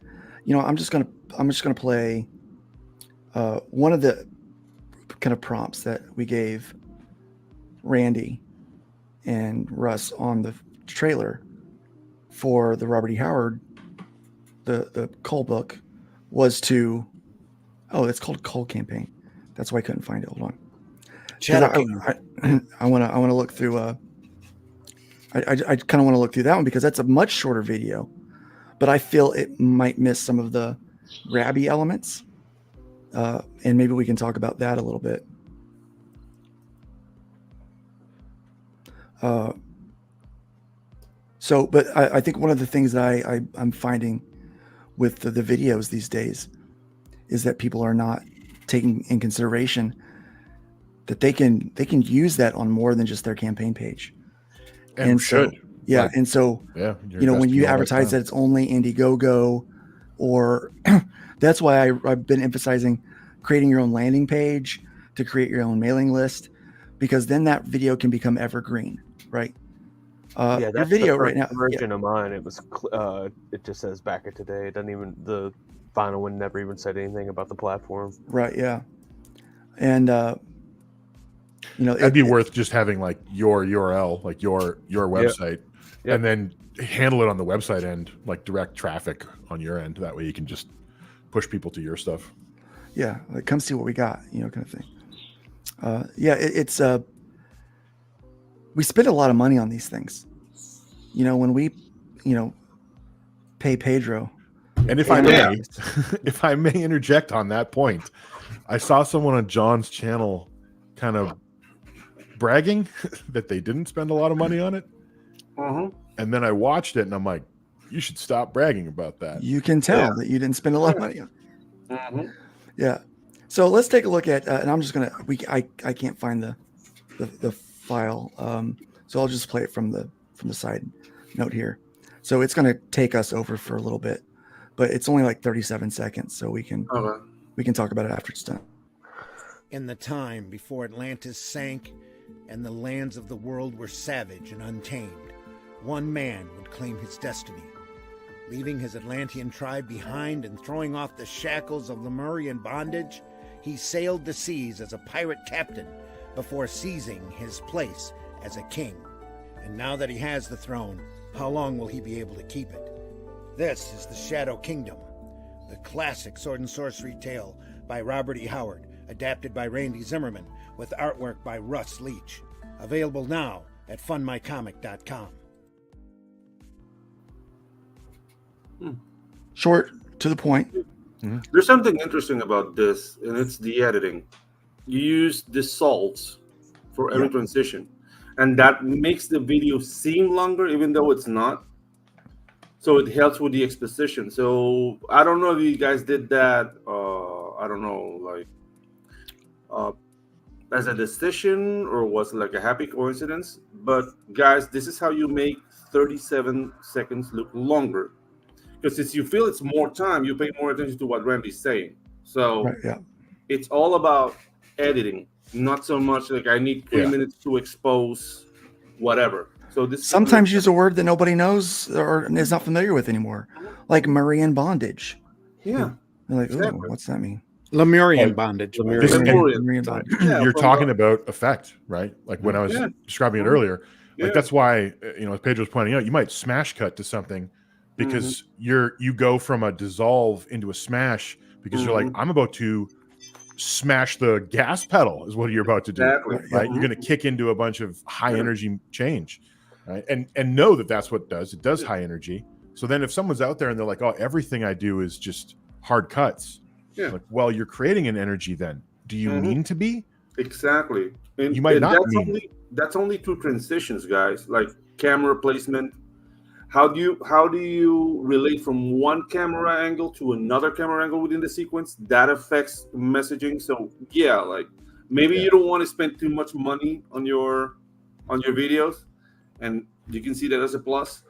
But if you get with somebody who knows what he's doing, he can make you a product that would be more effective, which is what we want. Yeah, and this drives home that point of, do you have a target audience?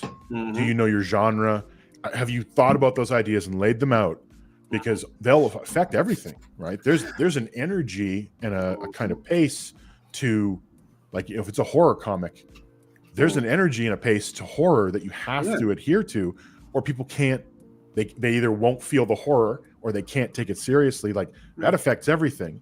And I would say, before you even start thinking about a trailer, ask yourself that question. Yeah. Who is it targeted for? What do I want them to feel? Yeah. And that's going to inform a lot. I think what was really successful, Hojo, with your video. Now, you leveraged that video to get a lot of backers. I mean, that was more of me, like a trailer for me too, because like I can be serious, and most people think I'm, I guess, a super serious person, but I am not. Like, I love to laugh, I love to joke, I love to poke fun at things, like parody. Like I Deadpooled. That was my Deadpool trailer. Like, I Deadpooled all of the indie comic stuff because they're like, it's a clip show, it's heavy metal, it's I was like, no. Well, that video came at a time when that's kind of all we were getting. I know. And you broke the mold, and it was so jarring that I think people watched it through anyway. But at the time, there was a lot more shill shows where people would come on, and you would have to do trailers and things like that, which can be very effective. But there's it still requires you being present to explain a lot more. Especially when I'm sitting there and it starts, and they're like, and it starts in a world, and you can see people on the panel, and they're rolling their eyes or looking. I'm like, that's what I want you to do right now. And then, like, when the needle scratches and then Pedro's magic happens, they're like, oh my God, I love this. Yeah. And so it was definitely a breath of fresh air. Yeah. But your book isn't comedic, but you used a comedic approach. He is the narrator. To sell the book, which was effective. I mean, the proof is in the pudding, right?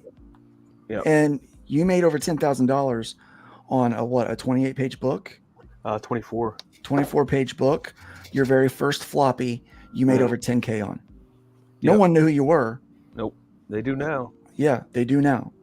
Right? Issue 2 is already outfunded issue 1. I mean, I'm not bragging, but step back. That didn't happen in the mainstream, dude. No. Like, issue 1 of Youngblood, everybody had it. What's issue 2 look like? What's the cover look like? Don't know. I think, like we were talking last night, maybe it's got like Rock Slide or whatever's the big guy on it. Maybe that's kind of braggy, Hojo. Just saying. It's a humble brag, but it's worth noting, right? Yeah, because that's what we all want to do, right? We want to find the marketing, the way to sell our book, to the point to where the people that bought it before come back for number 2, and then we expand that audience to find even more people. So you knew who your target audience was. I know that you did a lot of hustle. Yeah, but you know what, Hojo? That's just not a brag. That's a natural fact. Because it did happen. Yes. And like I did the trailer for part 2. I was like, all right, the first thing I knew, I was like, it's way too long. I knew it was long when I did it the first time, but I'm like, I'm going to have to Michael Jackson Thriller this. Yeah. And then with issue 2, we're going to condense it a little bit. We're going to still keep that theme. There's still a cassette tape in there. There's still some heavy metal, but it's a different narrator. And you find out it's the cat at the end. And you're like, he hates these people. You should have animated the cat. That's my only complaint is you should have, because I didn't get that it was the cat until he said meow at the end. I know. Okay, I didn't tell Luke to say this. All right. I'm just saying. Yeah. Yes, you did. Just as a consumer, Hojo, that pissed me off. I know. I was like, I wanted to see animation, so you kind of let me down on the second trailer because I was expecting the animation magic from the first one. But again, there's budgets, right? Yes, budgets. It really comes down to overhead. What can I afford to put in there? Yeah. Here's a little inside baseball for anybody looking to get into this industry. The printers will print as much as you want, but you have to sell them. Yep. You got to sell it, right? You got the money. They got the So, let's get back to the elements that make a trailer super effective. Okay. Sometimes cognitive dissonance does. You know, you think you're expecting one thing, and then you pull that twist in there. That was a good idea. Mm-hmm. Sometimes it is the visuals, the fast cuts. Mm-hmm. With the Shadow Kingdom, it's the dissolves. It's it's even the narration brings me back to that classic old time Silver Age comic books, Golden Age comic books kind of thing, right? Mm-hmm. It brings me back to that era. So I think it does a good job of grabbing that target audience, in my opinion. You know? Well, and it's something interesting to think about, because I was talking with John over at John's Long Box about his comic and, you know, his trailer and whatnot, and he made his comic particularly to be like a 70s, 80s era comic, and talking about the narration in his trailer, it was like, okay, well then there's a kind of way to speak and present that will speak to that era, but that defines your audience somewhat.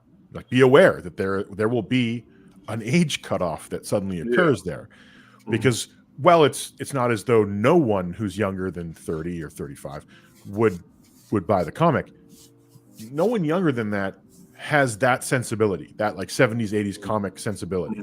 Yeah, I'm being very unilateral. I'm making very broad statements, but I'm doing that because there's always going to be edge cases. There will always be people who are young, who have read old comics, who fall into this.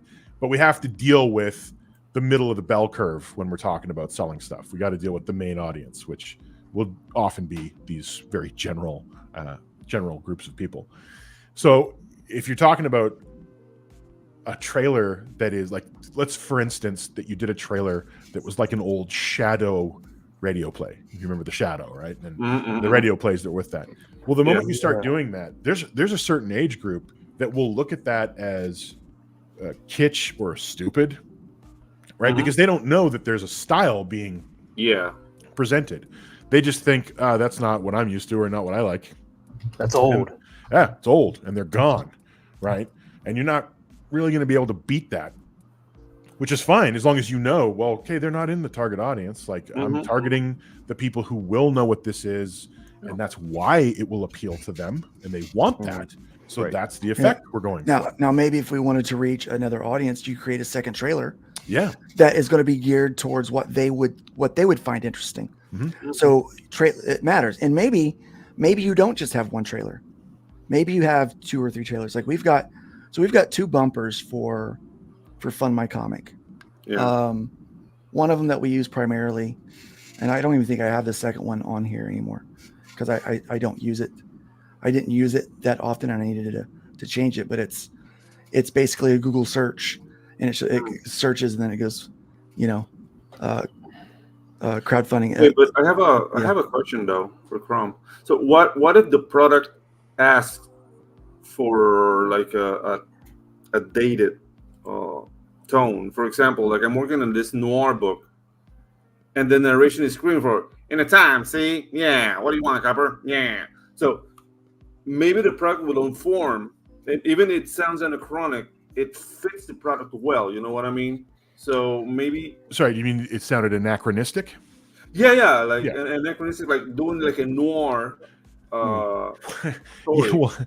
And the funny thing, that whole like we're talking like this, see that was only like one actor that one did that. person. Exactly. And it's become an impression, right? It's become an impression of a whole era. So what's happened there is you actually have to watch yourself if you're thinking about a target audience, because that's actually not. I mean, not that there's that many people left alive who were watching movies then, but that's an impression that younger people have of that era. So because it's like an abstraction and a kind of impersonation of almost a joke, that changes the target audience, because it's not people who watched Cagney doing his thing on screen. It's people's impression of that era. And then you have to it makes your pulp campy. It's like this clip. How can you close me up? On what ground? I'm shocked to find that gambling is going on in here. You're winning, sir. Oh, thank you very much. Everybody out at once. You see, that's It's funny, but it's that pacing, that timing. So you can use that pacing and timing, but when you start doing things that become a caricature of the genre that you're trying to, which is why I like the Cole campaign trailer, because it's not making a caricature of it. No, not really. It just touches with the language and with the music in the background. Is well thought out. That's the thing. It was well thought out. Actually, I would like not for YouTube or anywhere. Just take out the music it has, and put the Basil Perales. I don't know if you say his name like that. Conan soundtrack behind it. Oh yeah, pull the doors. Oh, we couldn't. That'd be a glorious copyright strike right there. Yeah, exactly. As an experiment, horribly murdered. It will fit perfectly. Like I don't know how to pronounce that guy's name. Like, so for instance, with Hojo, what I liked about, like, what I saw was effective with yours is people were accidentally parodying themselves. It's kind of like the Barbie movie, right? So the director, super woke, wanted to make this, had this agenda in the storytelling, and all of a sudden, this character Ken emerges as this based male, like hero, like. Men are like, I'm, Knuff. They're wearing these shirts. He was the star of the Barbie movie, and he was the star of it, and it was not supposed to be. And I remember, like, when we were talking about it, it's like, well, they either are so woke that they don't realize that they're a joke, or they're parodying. It's a parody of wokeness, and it turned out to be the latter. The former rather than the latter on that one. That sometimes you get in this place where you hit all of the cliches, you hit all of the tropes, that you become a parody of yourself, right? Yeah. And so you knew that, like, man, if I do this like everybody else, it's gonna be drowned in the noise. It's going to be cliche, and it's not going to take itself serious. So let me go ahead and not take it serious from the beginning, so that people do take it serious. Yeah. So if I laugh first about it, then the laughter can get over with. It's why the movie The Room has become, they're like, okay, let's laugh about it. Let's make a big deal about the fact that it's the worst movie that's ever made, and let it become a cult classic, right? Well, this is almost schoolyard jujitsu, right? Like when someone goes to make fun of you and you make fun of yourself even harder than they're trying to make fun of you. Yeah. What can they do anymore? Right? Yes. They feel bad. Like Chris Farley. Right. Yeah. So you have to be really careful when you're making your trailers, and even setting up your campaigns, or any of your marketing material, that you don't become a parody of yourself, that you don't fall into these cliche tropes. Yeah. Yes, everything will have an effect, and we were talking about the cuts, right? It's like the cuts have an effect. The music has an effect. Pacing will have an emotional effect on your audience. Everything affects them. Do you know what you're doing? Like, do you know the thing you're using and what effect it will have? And if you don't, it might have an unintended effect. Yeah, that's the thing. Like, sometimes you think you know, but then you put it out there and there's something completely different. That happens to the best. Yeah, totally. And dude, it's just like, at least be mindful that everything you do, every cut, every line said, every image presented is going to have an impact, for good or worse. So that's. And one of the things I'd say for a lot of people is, shorter is handy. I mean, it's tough. It's tough to make something shorter and survive in it. But the good thing about shorter is that it plays into the other piece, clear. Like, don't try to have 5 or 6 different ideas or turns or different things. It's like, you want to have a setup, you want to have a turn, you want to button that up with something at the end that closes the whole idea. And then if you got that across the plate and people understand it, you're great. Like, thank whatever stars you wish and be happy with it, because that's a struggle in and of itself, right? Just something that straightforward can be hard to make happen.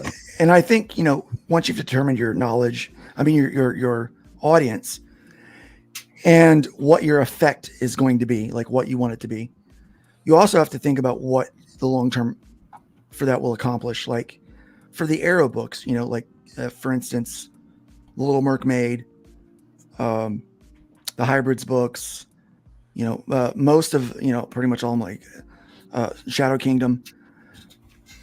We focus on that fund my comic piece at the end because that's our platform. You know, that's our platform. Like that's our distribution, because we can distribute directly to the fans through that and our store, right? Those are our two things that we want to do. So we may make a trailer that is for where the end is like on Fund My Comic now, so that we can get the initial funding, but then we change that at the end to go to aerocomics.store, right? So you have to think about what you're trying to do. We are trying to also promote the platform that we're crowdfunding on, because the more people that use it and the more people that know about it through what we're doing, we're killing two birds with one stone, really, in that sense. So we're promoting not only the work, but the platform for which we are able to distribute directly, because little secret, Arrow people don't have to pay anything to run on the site. Oh my God. You know, oh my gosh. Oh, there's the turn. There's your turn. Yeah. Everything just changed. Yeah. And unless they say, yeah, go ahead and take a percentage for the campaign, like 1 or 2%, go ahead and do it. Just help out the website side of things.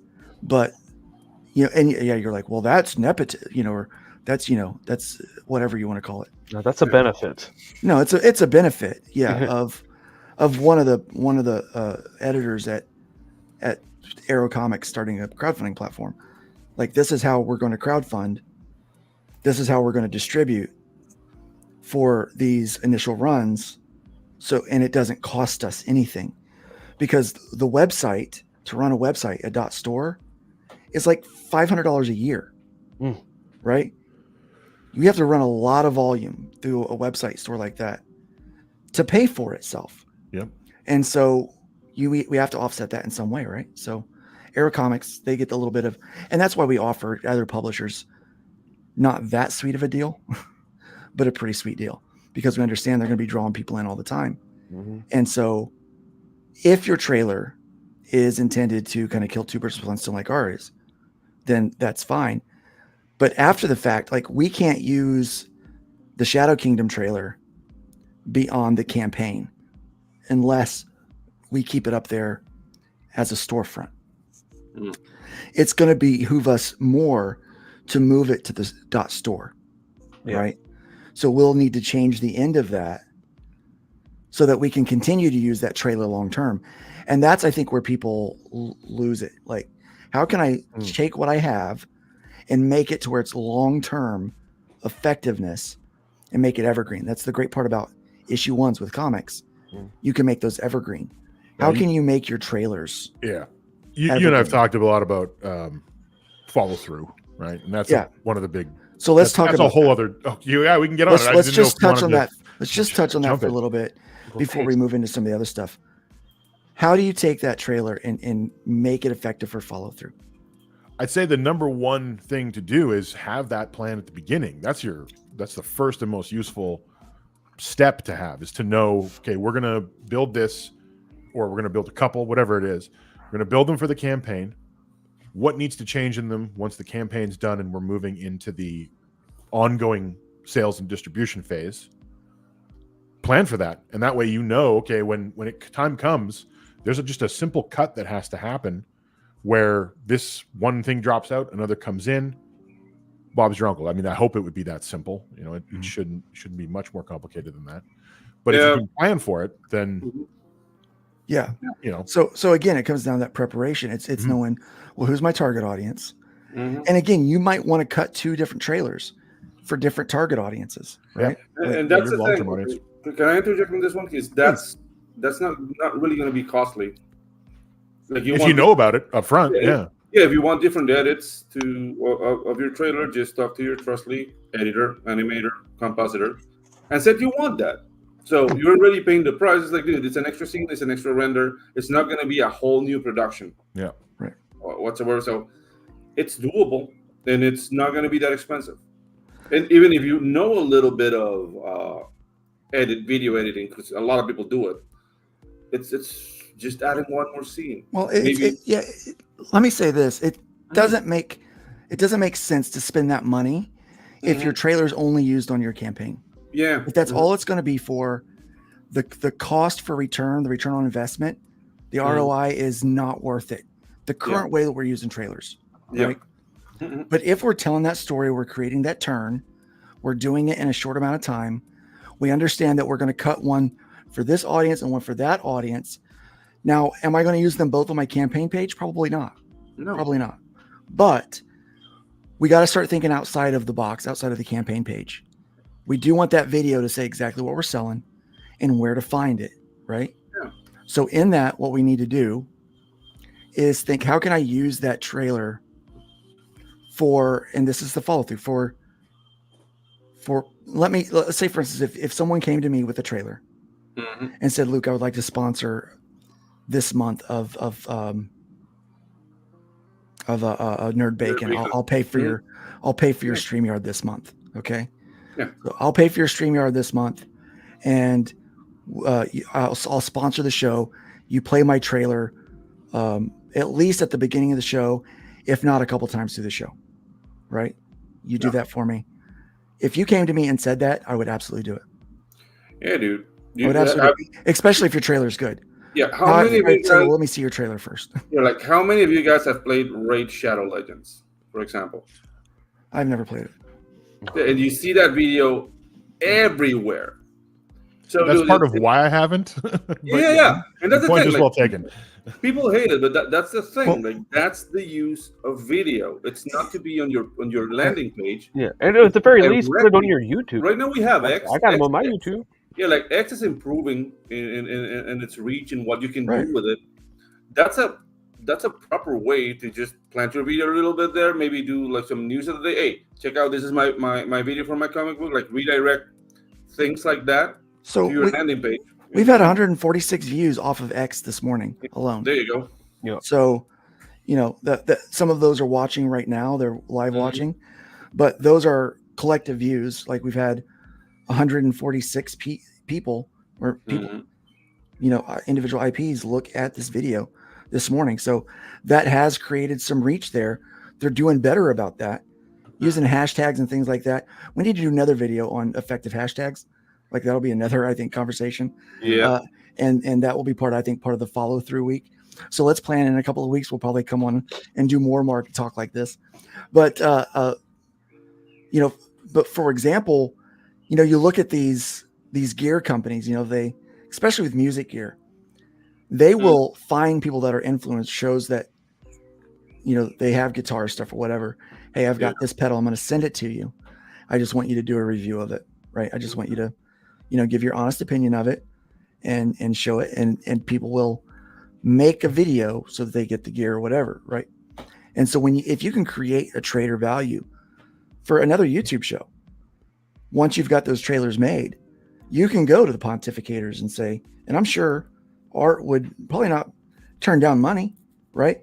So utilize what dollars you have instead of trying to pay for Twitter ads or YouTube, or YouTube ads might work better, or Facebook ads. Go to where the audience is. Hey, let me sponsor your show. Can you play my trailer? Some people will just play the trailer. They're like, you don't need to do that. No, I'll help you out. I'll play your trailer for you.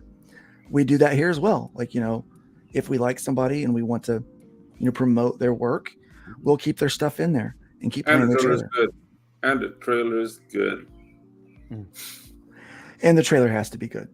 Yeah. It has to be effective in what it's selling and who it's supposed to reach. But that's why you might want different cuts. Well, this audience is a little younger. Yeah. So let's cut it to where younger people might like it more. Or this one's a little older. Like right now I'm working on a new trailer, and I'm just going to reutilize the animation that Pedro's already done for me. I am mad. Yeah. So in fact, it's going to be one of those things where I'm like, Pedro, here's this new song I'm working on for a quick trailer. Can you smash this together for me for a 30-second thing? Yeah. Or whatever. I re-edit that. Yeah, and just do a quick re-edit for me, which is a lot more cost effective than not selling books, right? Yeah. Right. I mean, think about guys, it. Don't feel that recycling animation is a bad thing. The studios do that all the time. Like if you watch like the Flintstones or Scooby Doo or whatever from the 70s and 80s, there's a lot of sequences that are the same sequence all over again. Like those guys like running and opening and closing. Yeah. That's reused, and maybe they changed the background, but it's the same animation over and over again. Like it's common. Just Masters of the Universe, especially. Yeah, was dude. Famous for it. Yeah, you just have to do it cleverly. I'm pretty sure Disney reused the same two people dancing for every dancing that occurred in every movie for like 40 years. Yeah, that happened in Sleeping Beauty, and it has happened ever and ever again. Yeah. The only thing that changed is that when they introduced the 3D camera on Beauty and the Beast. Oh, when there was the roto. The overhead camera. Yeah, that was pretty big deal back then. Yeah. Oh. The software was called Deep Canvas, I remember, and it cost like $2 million. An hour? No, $2 million to software. I'm just being a joke. And no, like right now you can do that with Blender, and that's open source. And you can do the same thing. So, yeah, guys, it's not like that expensive, but yeah, get somebody who knows. And okay, that sounds like I'm doing advertising for myself. It could be anyone who knows what he's doing, but get somebody who knows what he's doing. Will get you the product to the spec you want. Tell them the story, because that's another thing that I have troubles with. That they give me a trailer, they give me a couple of images, and I don't know what the story is about. And you don't then know the mood, the audience, anything, right? Yeah, then you end up with a video of a psycho killing people, and it's not really like your story. A romantic comedy, yeah. It's a rom-com, but it's freaking Jason, Yeah, having a clear-cut plan and communicating that with the people that you're working with. But one of the tips I give to everybody is when you commission artwork, don't think of that art as just being a cover or a print. Think about what else you can put it on. Can I make this a blanket? Can I put this on a cup? Can I make this a sticker? This looks like it could be a poster. Yeah, think of ways that you can reutilize that artwork. Same way with the animation that you pay for. Same way with your trailers. Because it's yours at the end of the day. Like I'm not gonna be. If I animate something for you and you reuse it, I'm gonna say, "Hey, wait a minute!" Like, dude, like you commissioned for a job. I did it for you. It's yours. So that speaks to like when you talk about making a trailer that's under 60 seconds. Like, great, the short is already ready. Then it might just be a reconform. Yep. But you already have a short, so now you can put it into a whole other category that's super popular right now. Yeah. Yeah, there's all kinds of stuff that you can do. Like right now, I'm working on a theme song for the Hybrids book. Yeah. Right. So, like, let me get a nice theme song going. That But again, I'm looking like, what's the mood that I want for the music? Because it's, I really want to try to capture. I think the animation Pedro did is fantastic, and it definitely has that 90s X-Men vibe. So I'm like, let's get some music that kind of fits that. Because that's really the demographic for the book. Yeah. If you're a Gen Xer and like the X-Men, you're gonna love freaking Hybrids. It's gonna be INET 74 has a great question, and it has to do with that aspect ratio of videos. And that's something that affects when you render the composition. Yeah. So making different, they just talk with your editor. Like tell them, like, dude, I want this for like mobile phones, video. Maybe I only want mobile phones. Like that doesn't add any extra cost. Like maybe like 2 hours more of editing. Take that into account. Yeah, if you're going to do shorts and TikToks, which are not a bad idea, I mean, they have to be under a minute, number one. Yep. So your trailer could easily be used for that. So ask for a format for that. Yeah, exactly. That's all part of that package. But you got to think, how am I going to use this? You want a couple of nerdy statistics? Yes, please. So right now, Wise Owl looked at this, and if anyone's ever interested in looking at data breakdown, Wise Owl, WYZ Owl, OWL, they do just statistics and breakdowns and analysis of stuff, and they did a 2023 full bore overview of video effects for marketing. You can find it on their site. It's like front and center. And right now, 75% of video is consumed on phones. So you definitely want to have your aspect ratio for a phone figured out, because most of it's going to be on someone's phone. And here's a really weird one. And your theme music just made me think about this. This is specific to Facebook, so it's a little strange. 80% of the videos are watched without audio. Yep. So that's why they have this whole trend of single word being machine gunned into your eyeballs, which is a little annoying, but similar things like it. Why that's so popular. But it also speaks to the first visuals anyone sees on your trailer are very important. Yep. So if you can open strongly on the visuals in your book, excuse me, you're going to go a long way. Right? It's going to do work for you. Yeah. We live in a video age. We really do. I remember when the internet was coming up, it was pictures took forever to download. So it was just too slow. Audio was shared because audio was easier to share. You could really compress that. Compress it, yeah. And be able to share those kind of the audio stuff.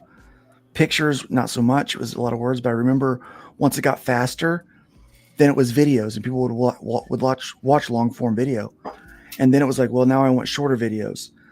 Right now, when I after I'm done here and I go down for lunch, I will watch whatever video that interests me, but I look at the time up in the corner.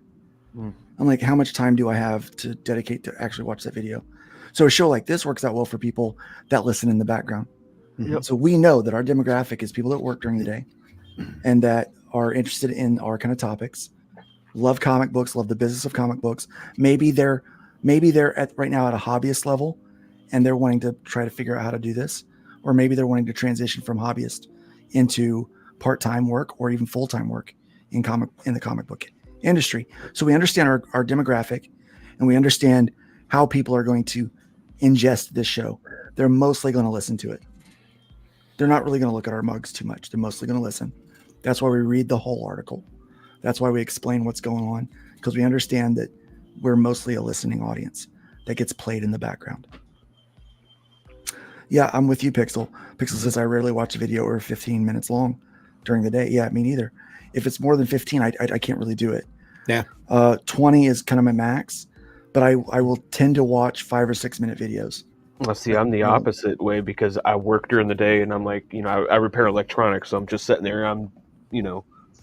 I'll comment sometimes, but I listen to podcasts and long form stuff like this. That's why I like Thursdays, because I'm like, all right, I don't have to look for anything to watch between right, but you're 9 listening. and noon.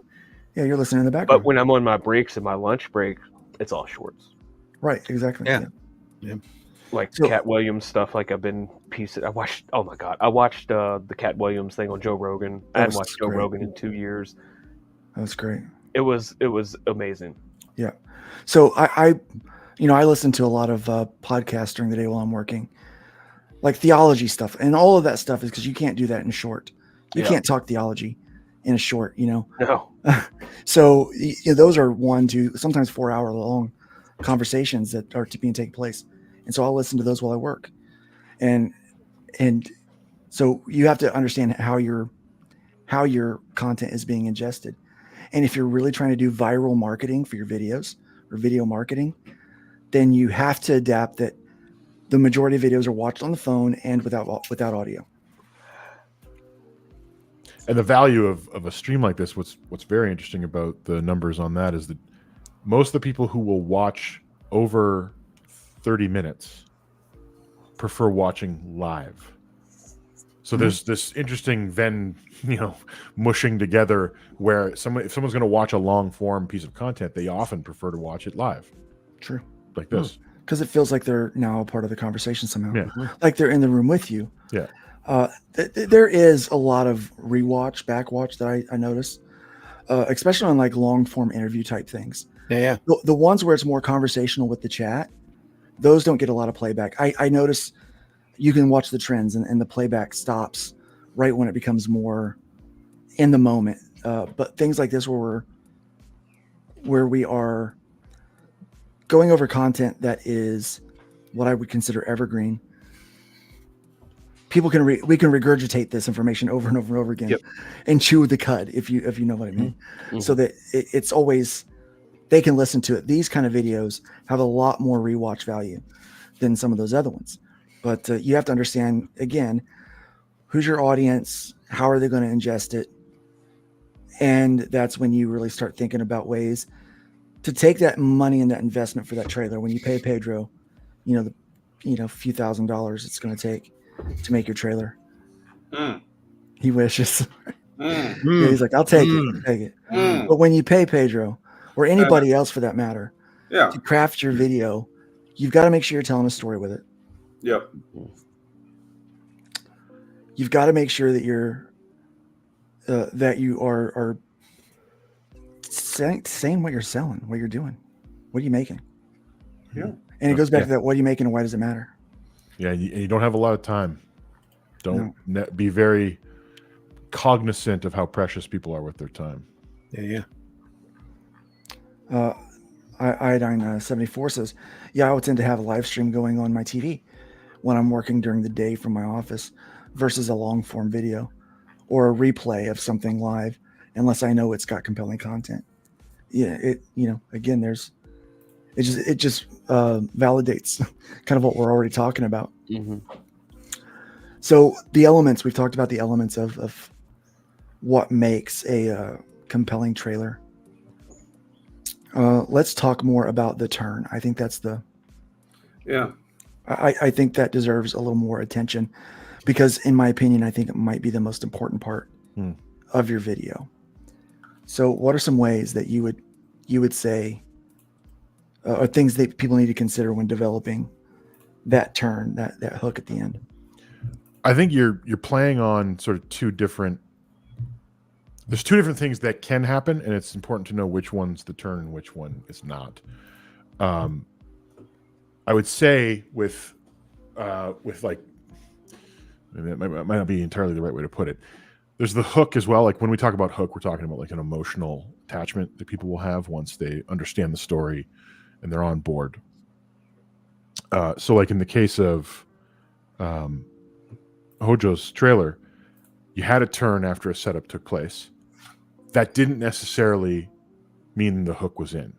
Because I think what still needed to happen then was the story, and that's what you moved to. You moved to like what's going on, and that needs to happen as well. So I mentioned that because I could see people making the mistake of thinking that just having that turn was enough, and it's not. Like you got to have the follow-up of what's going on in the story and get people emotionally connected to it. So why I'm bringing that up, and I'm trying to voice this in a way that doesn't, I'm not trying to bring down what you did, Hojo. I'm trying to figure out how to say it correctly. No, it's more that like, I think people, when people would make a change like that or like flip the script like the way you did and have that turn, but then not follow up with an appropriate hook, what's happened then is they've just done the cotton candy version of it, the no nutritional value version of what should be happening in the trailer. And it's easy to think that just because you surprised people, that's enough. But you do have to have the follow-up of what is the story, why do they care, how does it connect to them emotionally to get the hook in. But that can happen, the turn can happen in that as well. So I'm bringing that up to say it's not as though the only form you can go through with in a trailer is something that flips a script. That's not the only way that you can have a turn. It can be a turn in the story. So if you set the story up and people understand it, so call it the paper bag princess, right? So what's the setup? You understand who she is. You understand she's a princess. You understand. I don't know do all of you know who the paper bag princess is? Am I just making a reference that nobody knows? I don't know what you're talking about. Sorry. It's a story. Sorry, it's such a well-known story in Canada because it was by a Canadian. The paper bag princess is about. It's the story of she's a young girl princess, and her prince is stolen by a dragon. But the dragon burns everything, including her clothes. So she puts a paper bag on, and then she goes to rescue him. And when she gets there, he's like, you look gross, like you're wearing a paper bag. And it doesn't want her to help him until she goes and gets a proper set of clothing. And she's like, get bent is essentially the story. It's like really short. But the point is, what the hell is the point I'm trying to make here? I'm talking about setting up story, establishing an expectation, and the turn in part is about adding tension, and sometimes about turning the expectation on its head. You can have a huge turn of expectation like Hojo did, or the turn can be an increase in tension in the story. So it's something as simple as, here's a princess, has an idyllic life, then a dragon steals her prince and burns everything to the ground. There is an emotional turn right there, right? We've we've established what's going on in her world of being a princess and, going to get married and all the, what have you, blah, blah, blah. Dragon comes along. That's you using the emotional and tension of the story to add your turn in your trailer. You wouldn't want to show the outcome because that would be you revealing the whole story at that point in your trailer, and you probably wouldn't have time. But I'm getting at the idea here of, you can have your turns of style or story. And story is an interesting one. It's the harder one to pull off, I believe, because you have to get a story into people's heads first before you make an emotional change. But if you've got them in the story when you make that emotional change or emotional turn, that really drives into people's psyche. That's the kind of story that they really stick with and want to actually see a conclusion to. Something like Back to the Future, right? What do you see? You see that Marty's stuck. So it's, the setup of the story is that he goes back in time, but the turn, the attention that is wrenched up in the trailer is the moment you realize he's trapped. Now we have a story.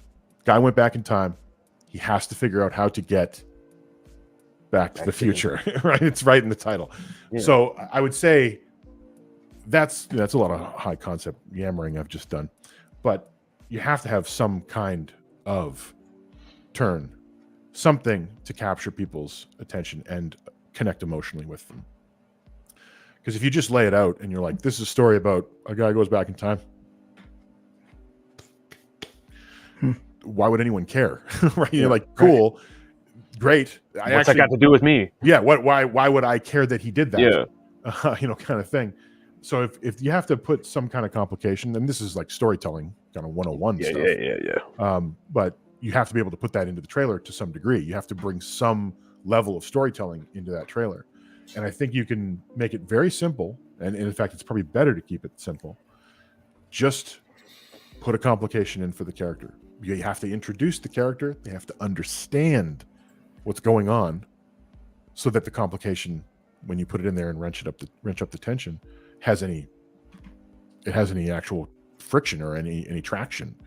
So yeah, that was a lot of babbling, but no, it makes sense. Like, you've got to create that let's say it's a crossroads for your character. You have to, if the book is about them being at the crossroads, choosing whether to go back and do the same thing, whether it's a red pill or a blue pill situation, right? You have to create that turn there at the end, but you have to set it up. Why does it matter if they take the red pill or the blue pill until you understand that, well, one leaves you, basically in a la-la land of this fake matrix, right? Versus, the idea of, like, you're no longer going to have the comforts of the matrix, but you're going to have free thought.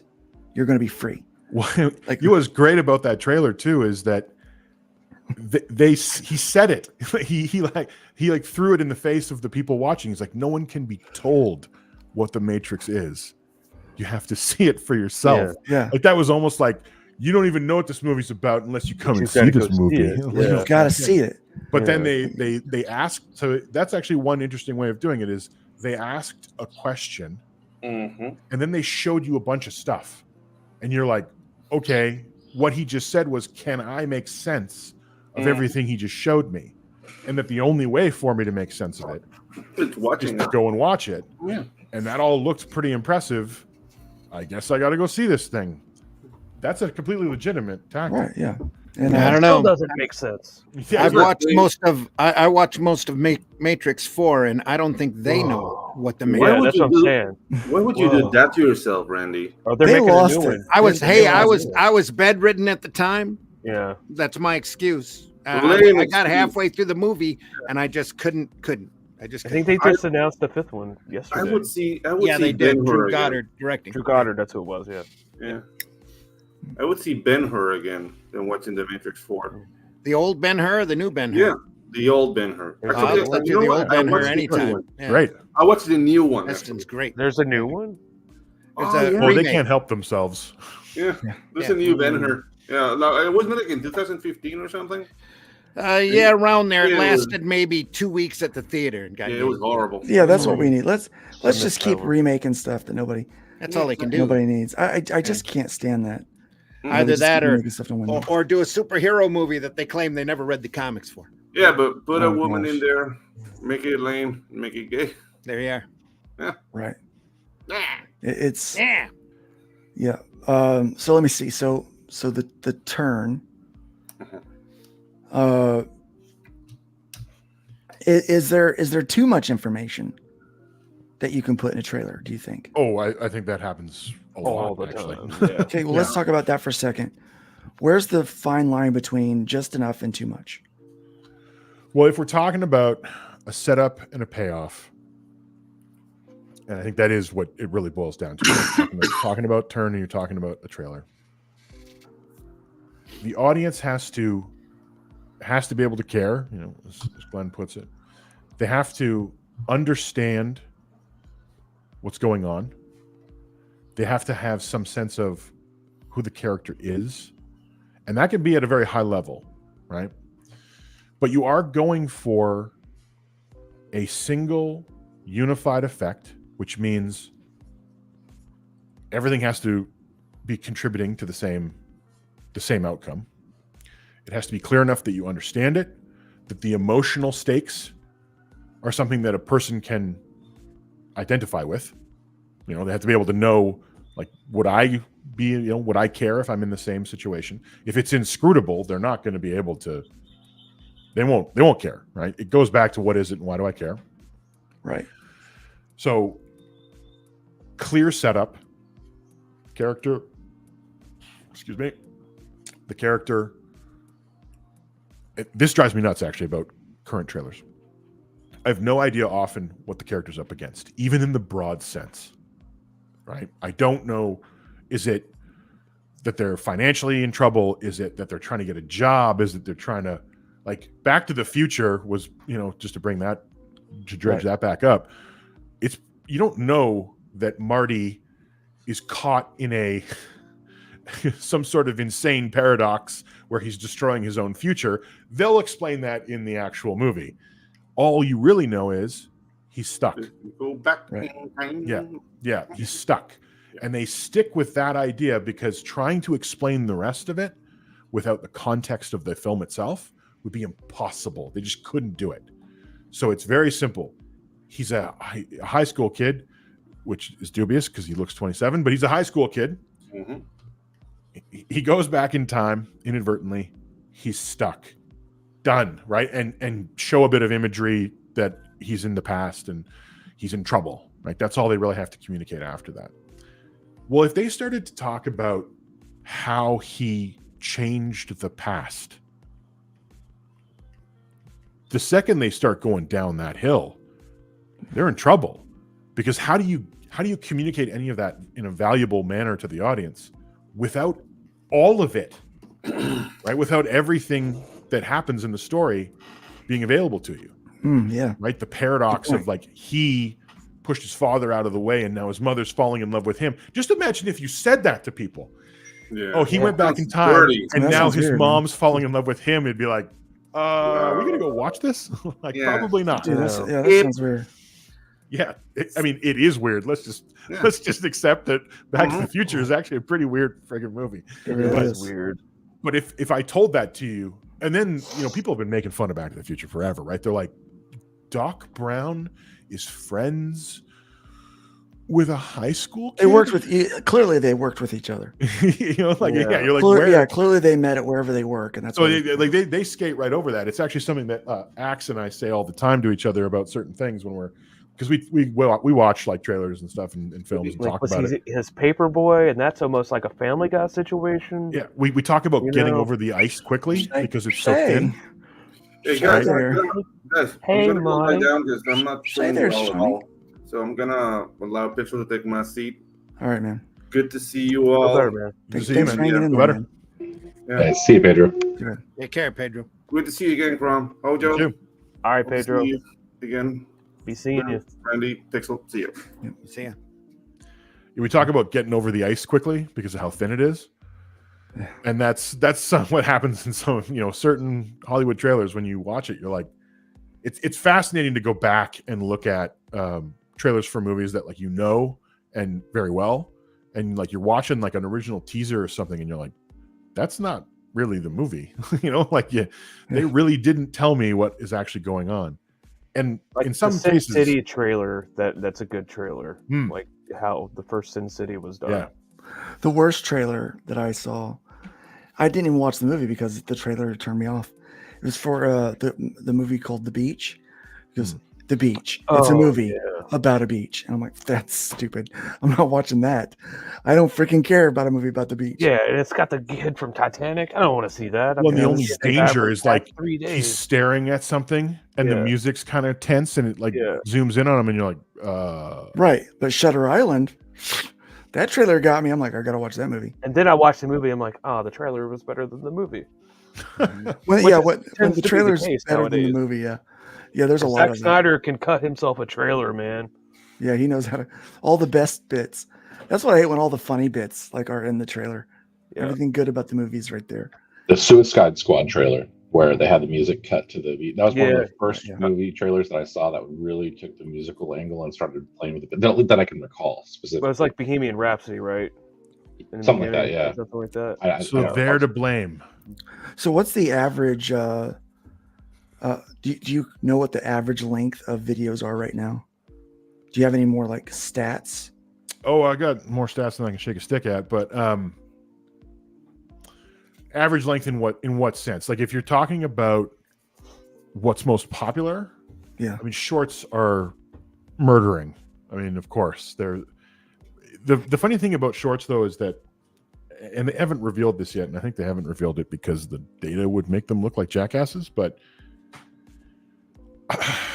I wonder about the conversion effect of shorts, the effectiveness of that as a tool for actually marketing. And we talked a bit last time I was on about, Bancroft growing his channel off of shorts and, getting like 3 times the size of his channel from that in the course of like 10 months, I think is what it was. That's impressive. But I think we're getting seduced by vanity metrics where, okay, I is it great that I could take my channel from 5,000 to 20,000 subs? Yes, I think almost anybody would say that is radical. But what I have to wonder about is how many of those people are actually comic buyers or in that zone at all? So what do they represent in terms of converted backers onto a campaign? And I'm not bagging on Bancroft or anything, but I think he ended up with 800 people, something like that, on his last campaign. So it's like, okay, you increased your channel size by 15,000 people. What did that net you in terms of more backers onto a campaign? That is an insanely difficult line to draw unless you're very specifically building linkage and what have you so that you can see it.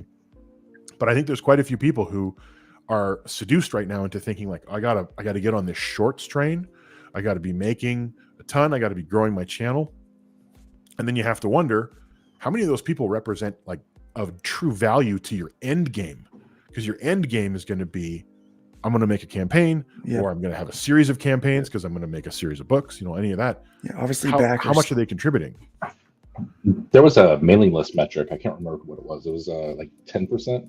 Mailing lists are so much better for this. It's crazy how much more effective they are. Sure, absolutely. But the thing was, still, it was a very small percentage. Oh, it always will. To the overall size of the list. I mean, I don't know if you. Yeah. I thought you might have been on when we were talking about this before, and because I was rambling about industry standards, but the industry standard for most is 4% conversion off of anything, whether it's a mailing list or what have you. I think right now the tricky thing about video, just to sort of loop this back around into a larger view of video as an effective marketing tool, is that video right now is enjoying its heyday. Obviously, it's hugely popular, but what they aren't talking about, and this is when I'm usually suspicious, when I'm looking at all these statistics that they're talking about and not seeing the conversion rates, the effectiveness of conversion off of any of it. Like live, I think we can all agree, live does not have a very good conversion rate. No. But the people who consistently watch your live streams are probably, if there was some loyalty metric that someone could cook up, they're 10 out of 10. They're the people who show up every time. So loyalty is really what you want, right? So that's the end goal, is loyalty. Yeah. So how can we leverage our videos to create loyalty? And I think, just to sort of pick up that too, from what Iodine's asking about segment, it's not particularly easy to segment users on YouTube's platform or on the video side. In mailing, totally. Like people are able to get on board, and you're able to track exactly when, like, this email or this particular campaign brought them in. So now I can put them onto a segment list. Oh, you the can start metrics targeting on right? like MailChimp and I use MailerLite. It's insane. Yeah. Oh yeah.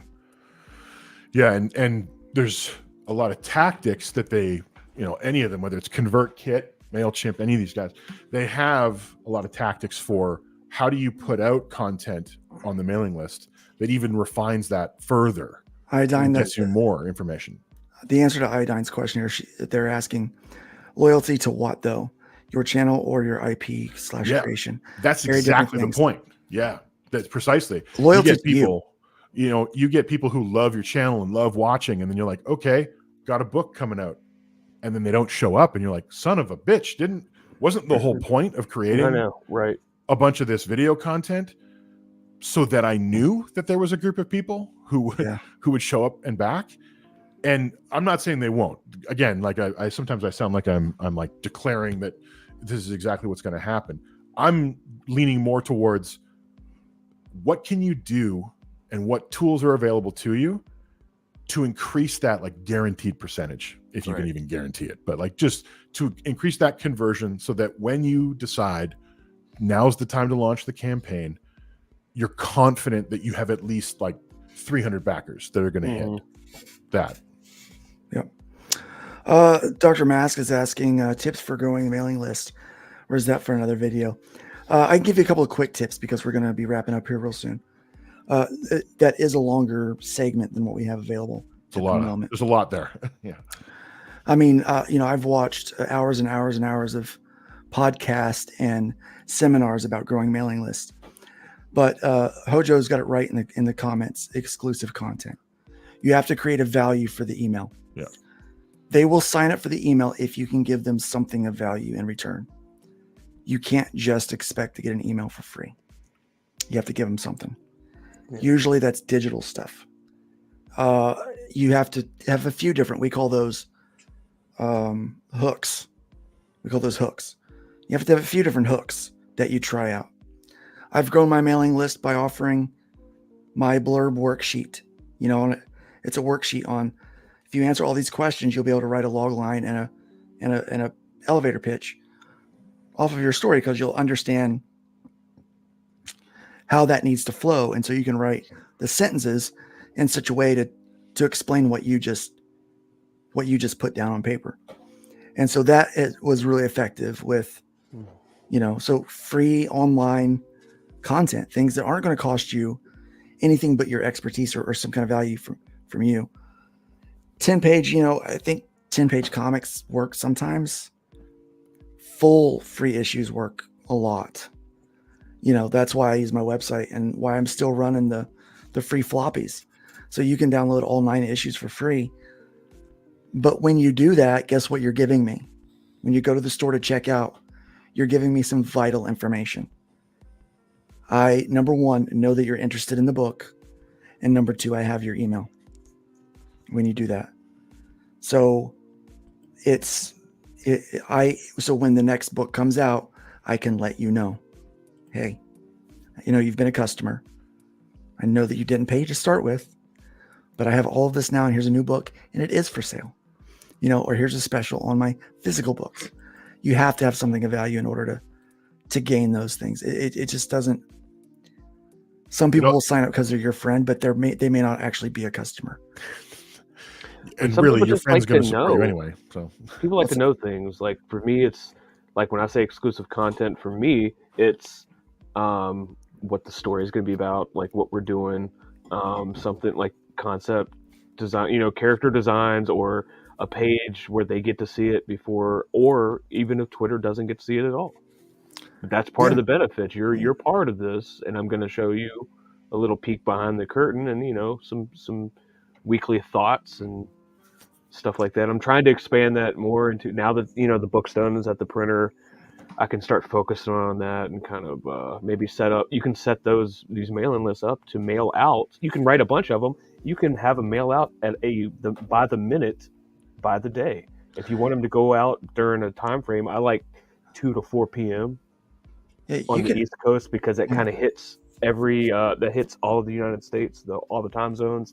People are already awake past breakfast. And what's really interesting is you can actually set up your mail client to optimize when it sends out and to send it out in chunks, so it hits the coast at different times. You can also set it up to where if someone follows this link, it takes them to this page, and if they visited that page, they get another email that follows up on that.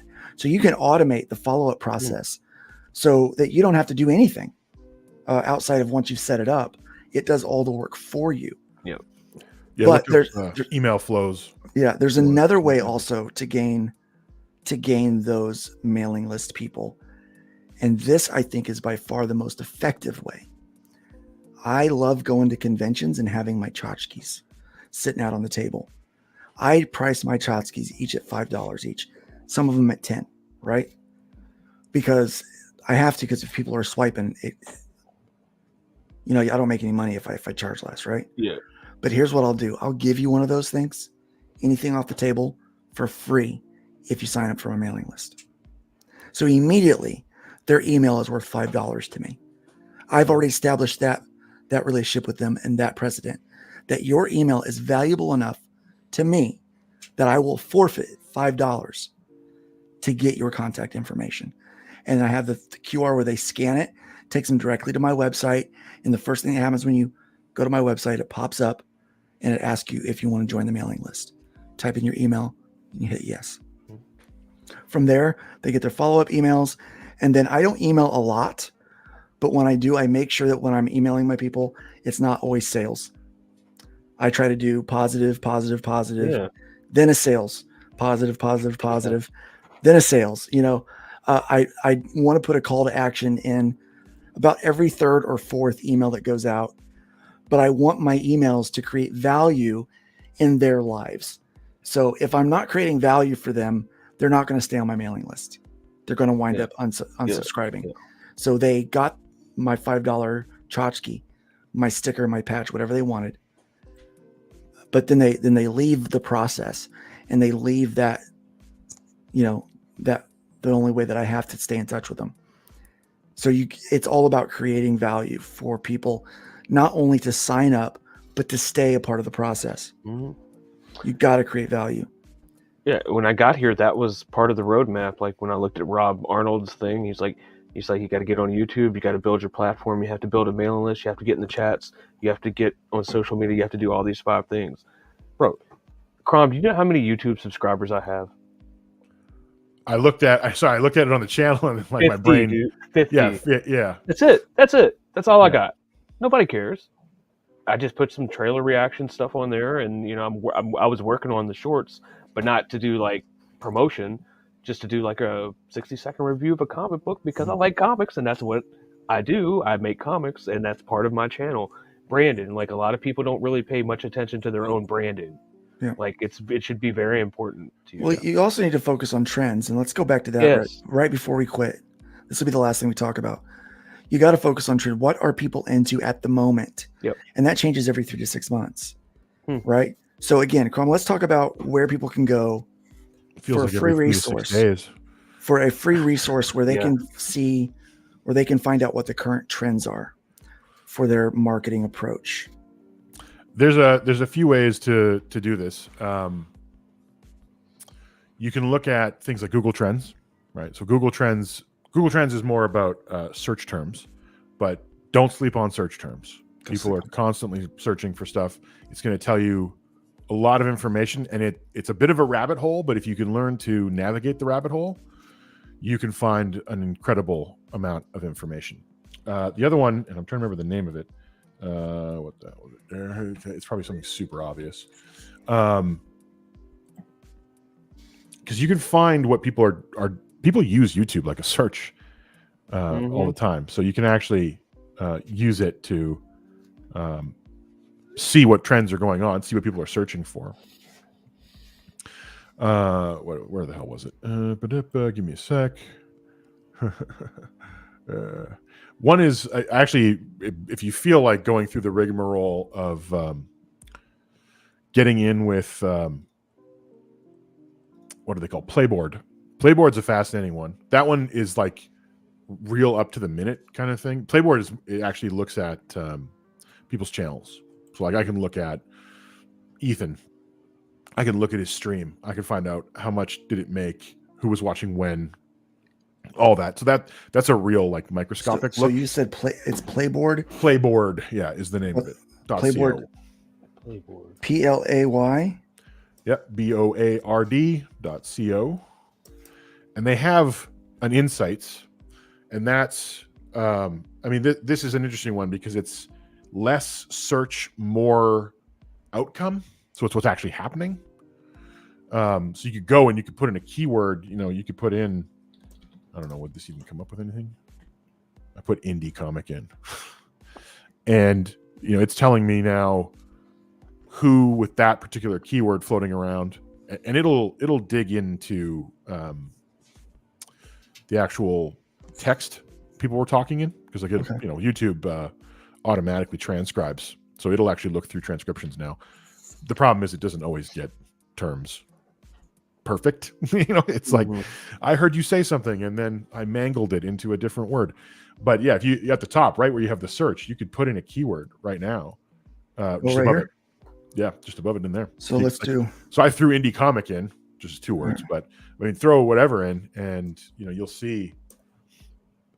It'll give you a breakdown. Like, do you want to filter it by number of subscribers, money, any of this jazz? But if you just scroll, you'll see here's any of the current sort of top elements, and you can filter them in different ways, and how many people came in and watched something that used this term.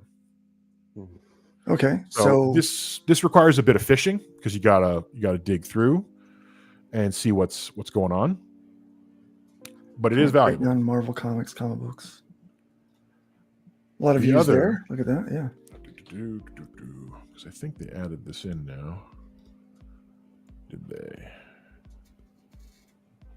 I thought YouTube had added a slightly more intelligence into their trending page, but not yet. Yeah. I think that's the first time I've heard the word YouTube and intelligence in the same sentence. Oh, they got plenty of intelligence. The mistake would be to think that they care about what you want. Yeah, there you go. That's the problem. But so there's this. So if you were looking for a show to say, hey, can I try to get my trailer played? Can I sponsor an episode? Is that even possible? You start looking through here. Here's a really interesting point. Actually, I really, really wanted to make this point, because I think it's something that is more important to the marketing than most people realize. There, right now, if you look at just normal publishing, so just novels, there are 35 hyper popular genres, which is insane. That's a lot. Yeah. But there's 35 genres, and almost nobody skips out of a genre. They do not move between genres. People have the thing they like, and they stick with it. But people will move mediums, which means that if you, this goes back to like knowing your target audience, knowing what your book is, any of this. If say you're going to make the horror book, you could actually start exposing your book to people who read horror novels. And there is a percentage of people who, if they understood the story, and this goes back to a quality trailer that lays out a story for them, if it's in their genre, they might jump onto a graphic novel, a comic, what have you. There's a way higher percentage of that than you'd probably expect. Them moving out of their genre is almost impossible. Like publishing has never been able to figure out how to crack that code to get people to shift. So just something to throw out there, that if you've got your trailer and you're thinking about how you're making it, it might be worth sort of extracting or moving the comic component of that to later in the trailer, so that you throw the story out in front of them, you hook them with that portion of it, they understand the story, then you tell them it's a comic and here's where you get it. And you could put that on like a Facebook group that deals with horror, where most people read novels, but still have a reasonable expectation that you could pull in new purchasers from that. So just something to think about, right? That know your genre, play in your genre, but you can play around in the medium and you'd be surprised how many people you can pull. Nice. Oh yeah, I've got horror fans that, like you said, the novelists and the people who only watch, like, they're like, we're indie horror. I'm like, yeah, but so am I. So looking for keywords, what's a good site for going to keywords again? Google Trends is great. And if you recall, there's the guys over at Rand Fishkin's site there. Donk SparkToro. You remember that guy? At SparkToro, it is typically a pay service, but you can get a free account, and it'll give you a certain amount per month of insights that you can pull. So we got Google Trends.google.com. Yep. So I'm gonna put that in the chat here for people. And what was the other one? SparkToro. And then, so how do you spell that? So SPARK? Yeah, TORO. Sounds like a Pokemon. It does sound like a Pokemon. SparkToro. Toro. I think they'll give you like 20 searches for free per month, which doesn't sound like much, but you got to kind of pick your one, and they'll give you a ton of insights. Like they'll tell you about people on Instagram, people on all the different social media platforms. Like, again, you could put in indie comic just as a what the hell. Yeah, let's do that. And you'll see it'll pop up and give you websites. It'll give you social accounts to follow, videos, any of that. I'll just register with Google real quick. Yeah. I think because you were there before, it knows it's you. Uh-oh. We're in our last 7 minutes of the program, folks. Give us a like if you can. We love that you're all here. Please, if you're on a platform, you can hit a like button. Do that, please. Appreciate it.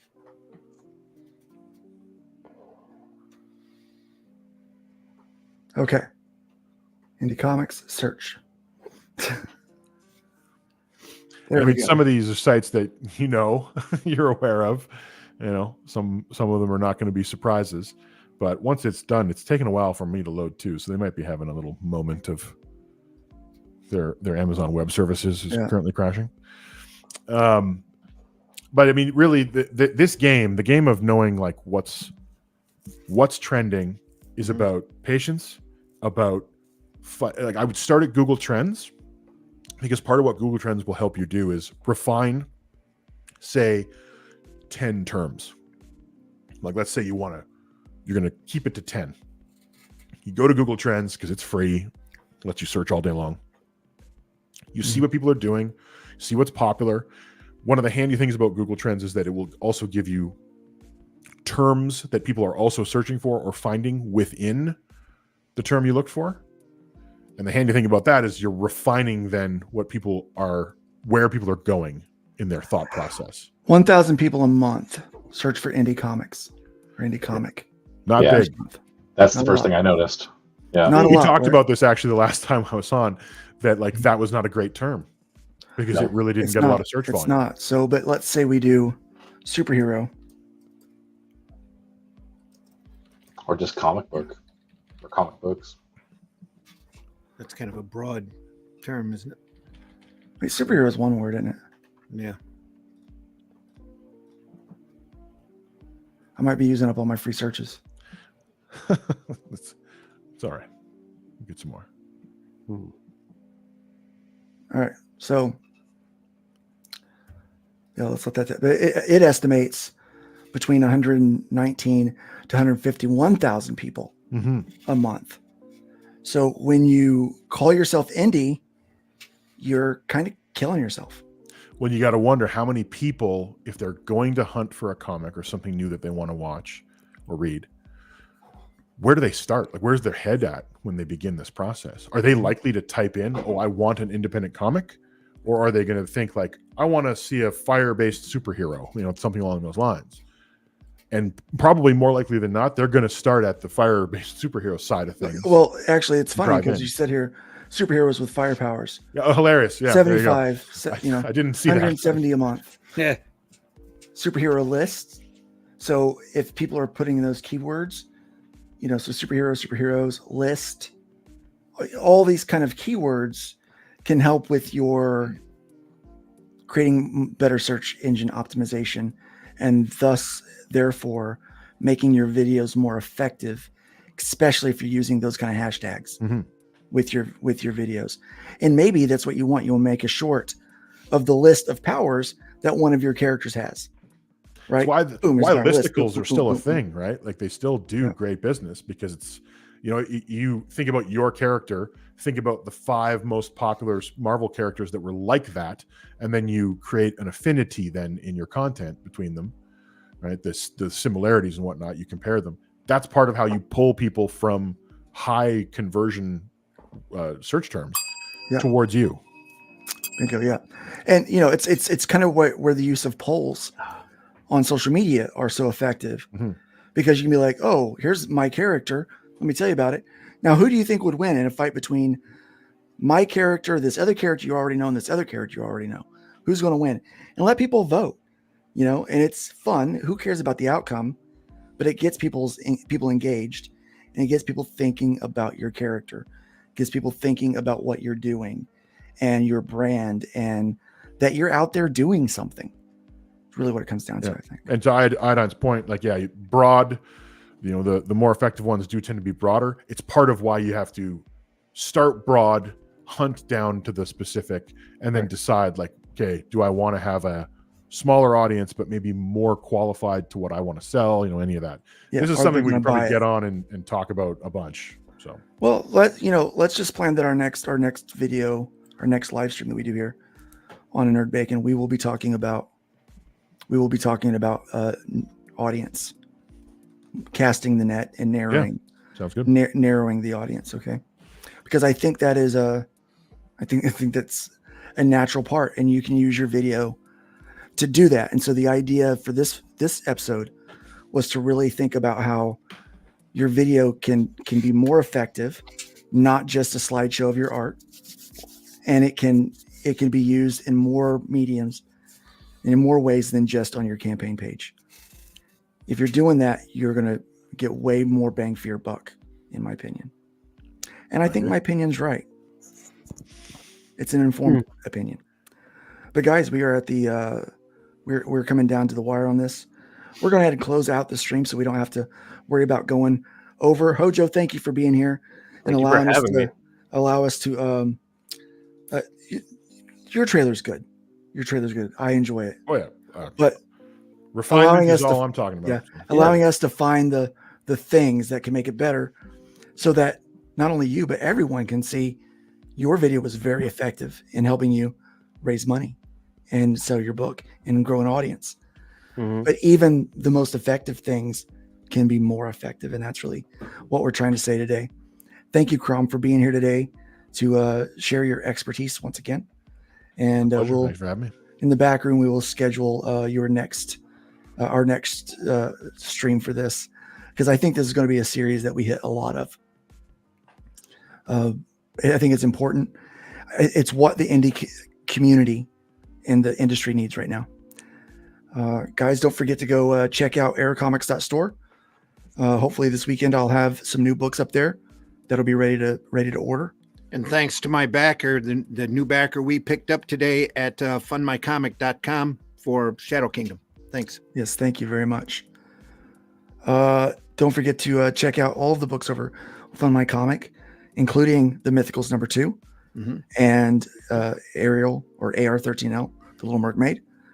And definitely check those out. Hybrids, the Sons of Gods, and Soltak, Chrome Dog, the Fool. Soltak, Chrome, yeah. Go there and take a look. All of these great Arrow books. Yeah. Yep. Yeah. Don't forget to check out that. And we do appreciate the chat for being here today. Gotta go. And thank you all so much for what you do and what you bring to the table. Remember, build up when you tear down. Leave the woodpile higher than you found it. By all means, please be careful out there. Let's be careful out there. Let's be careful out there.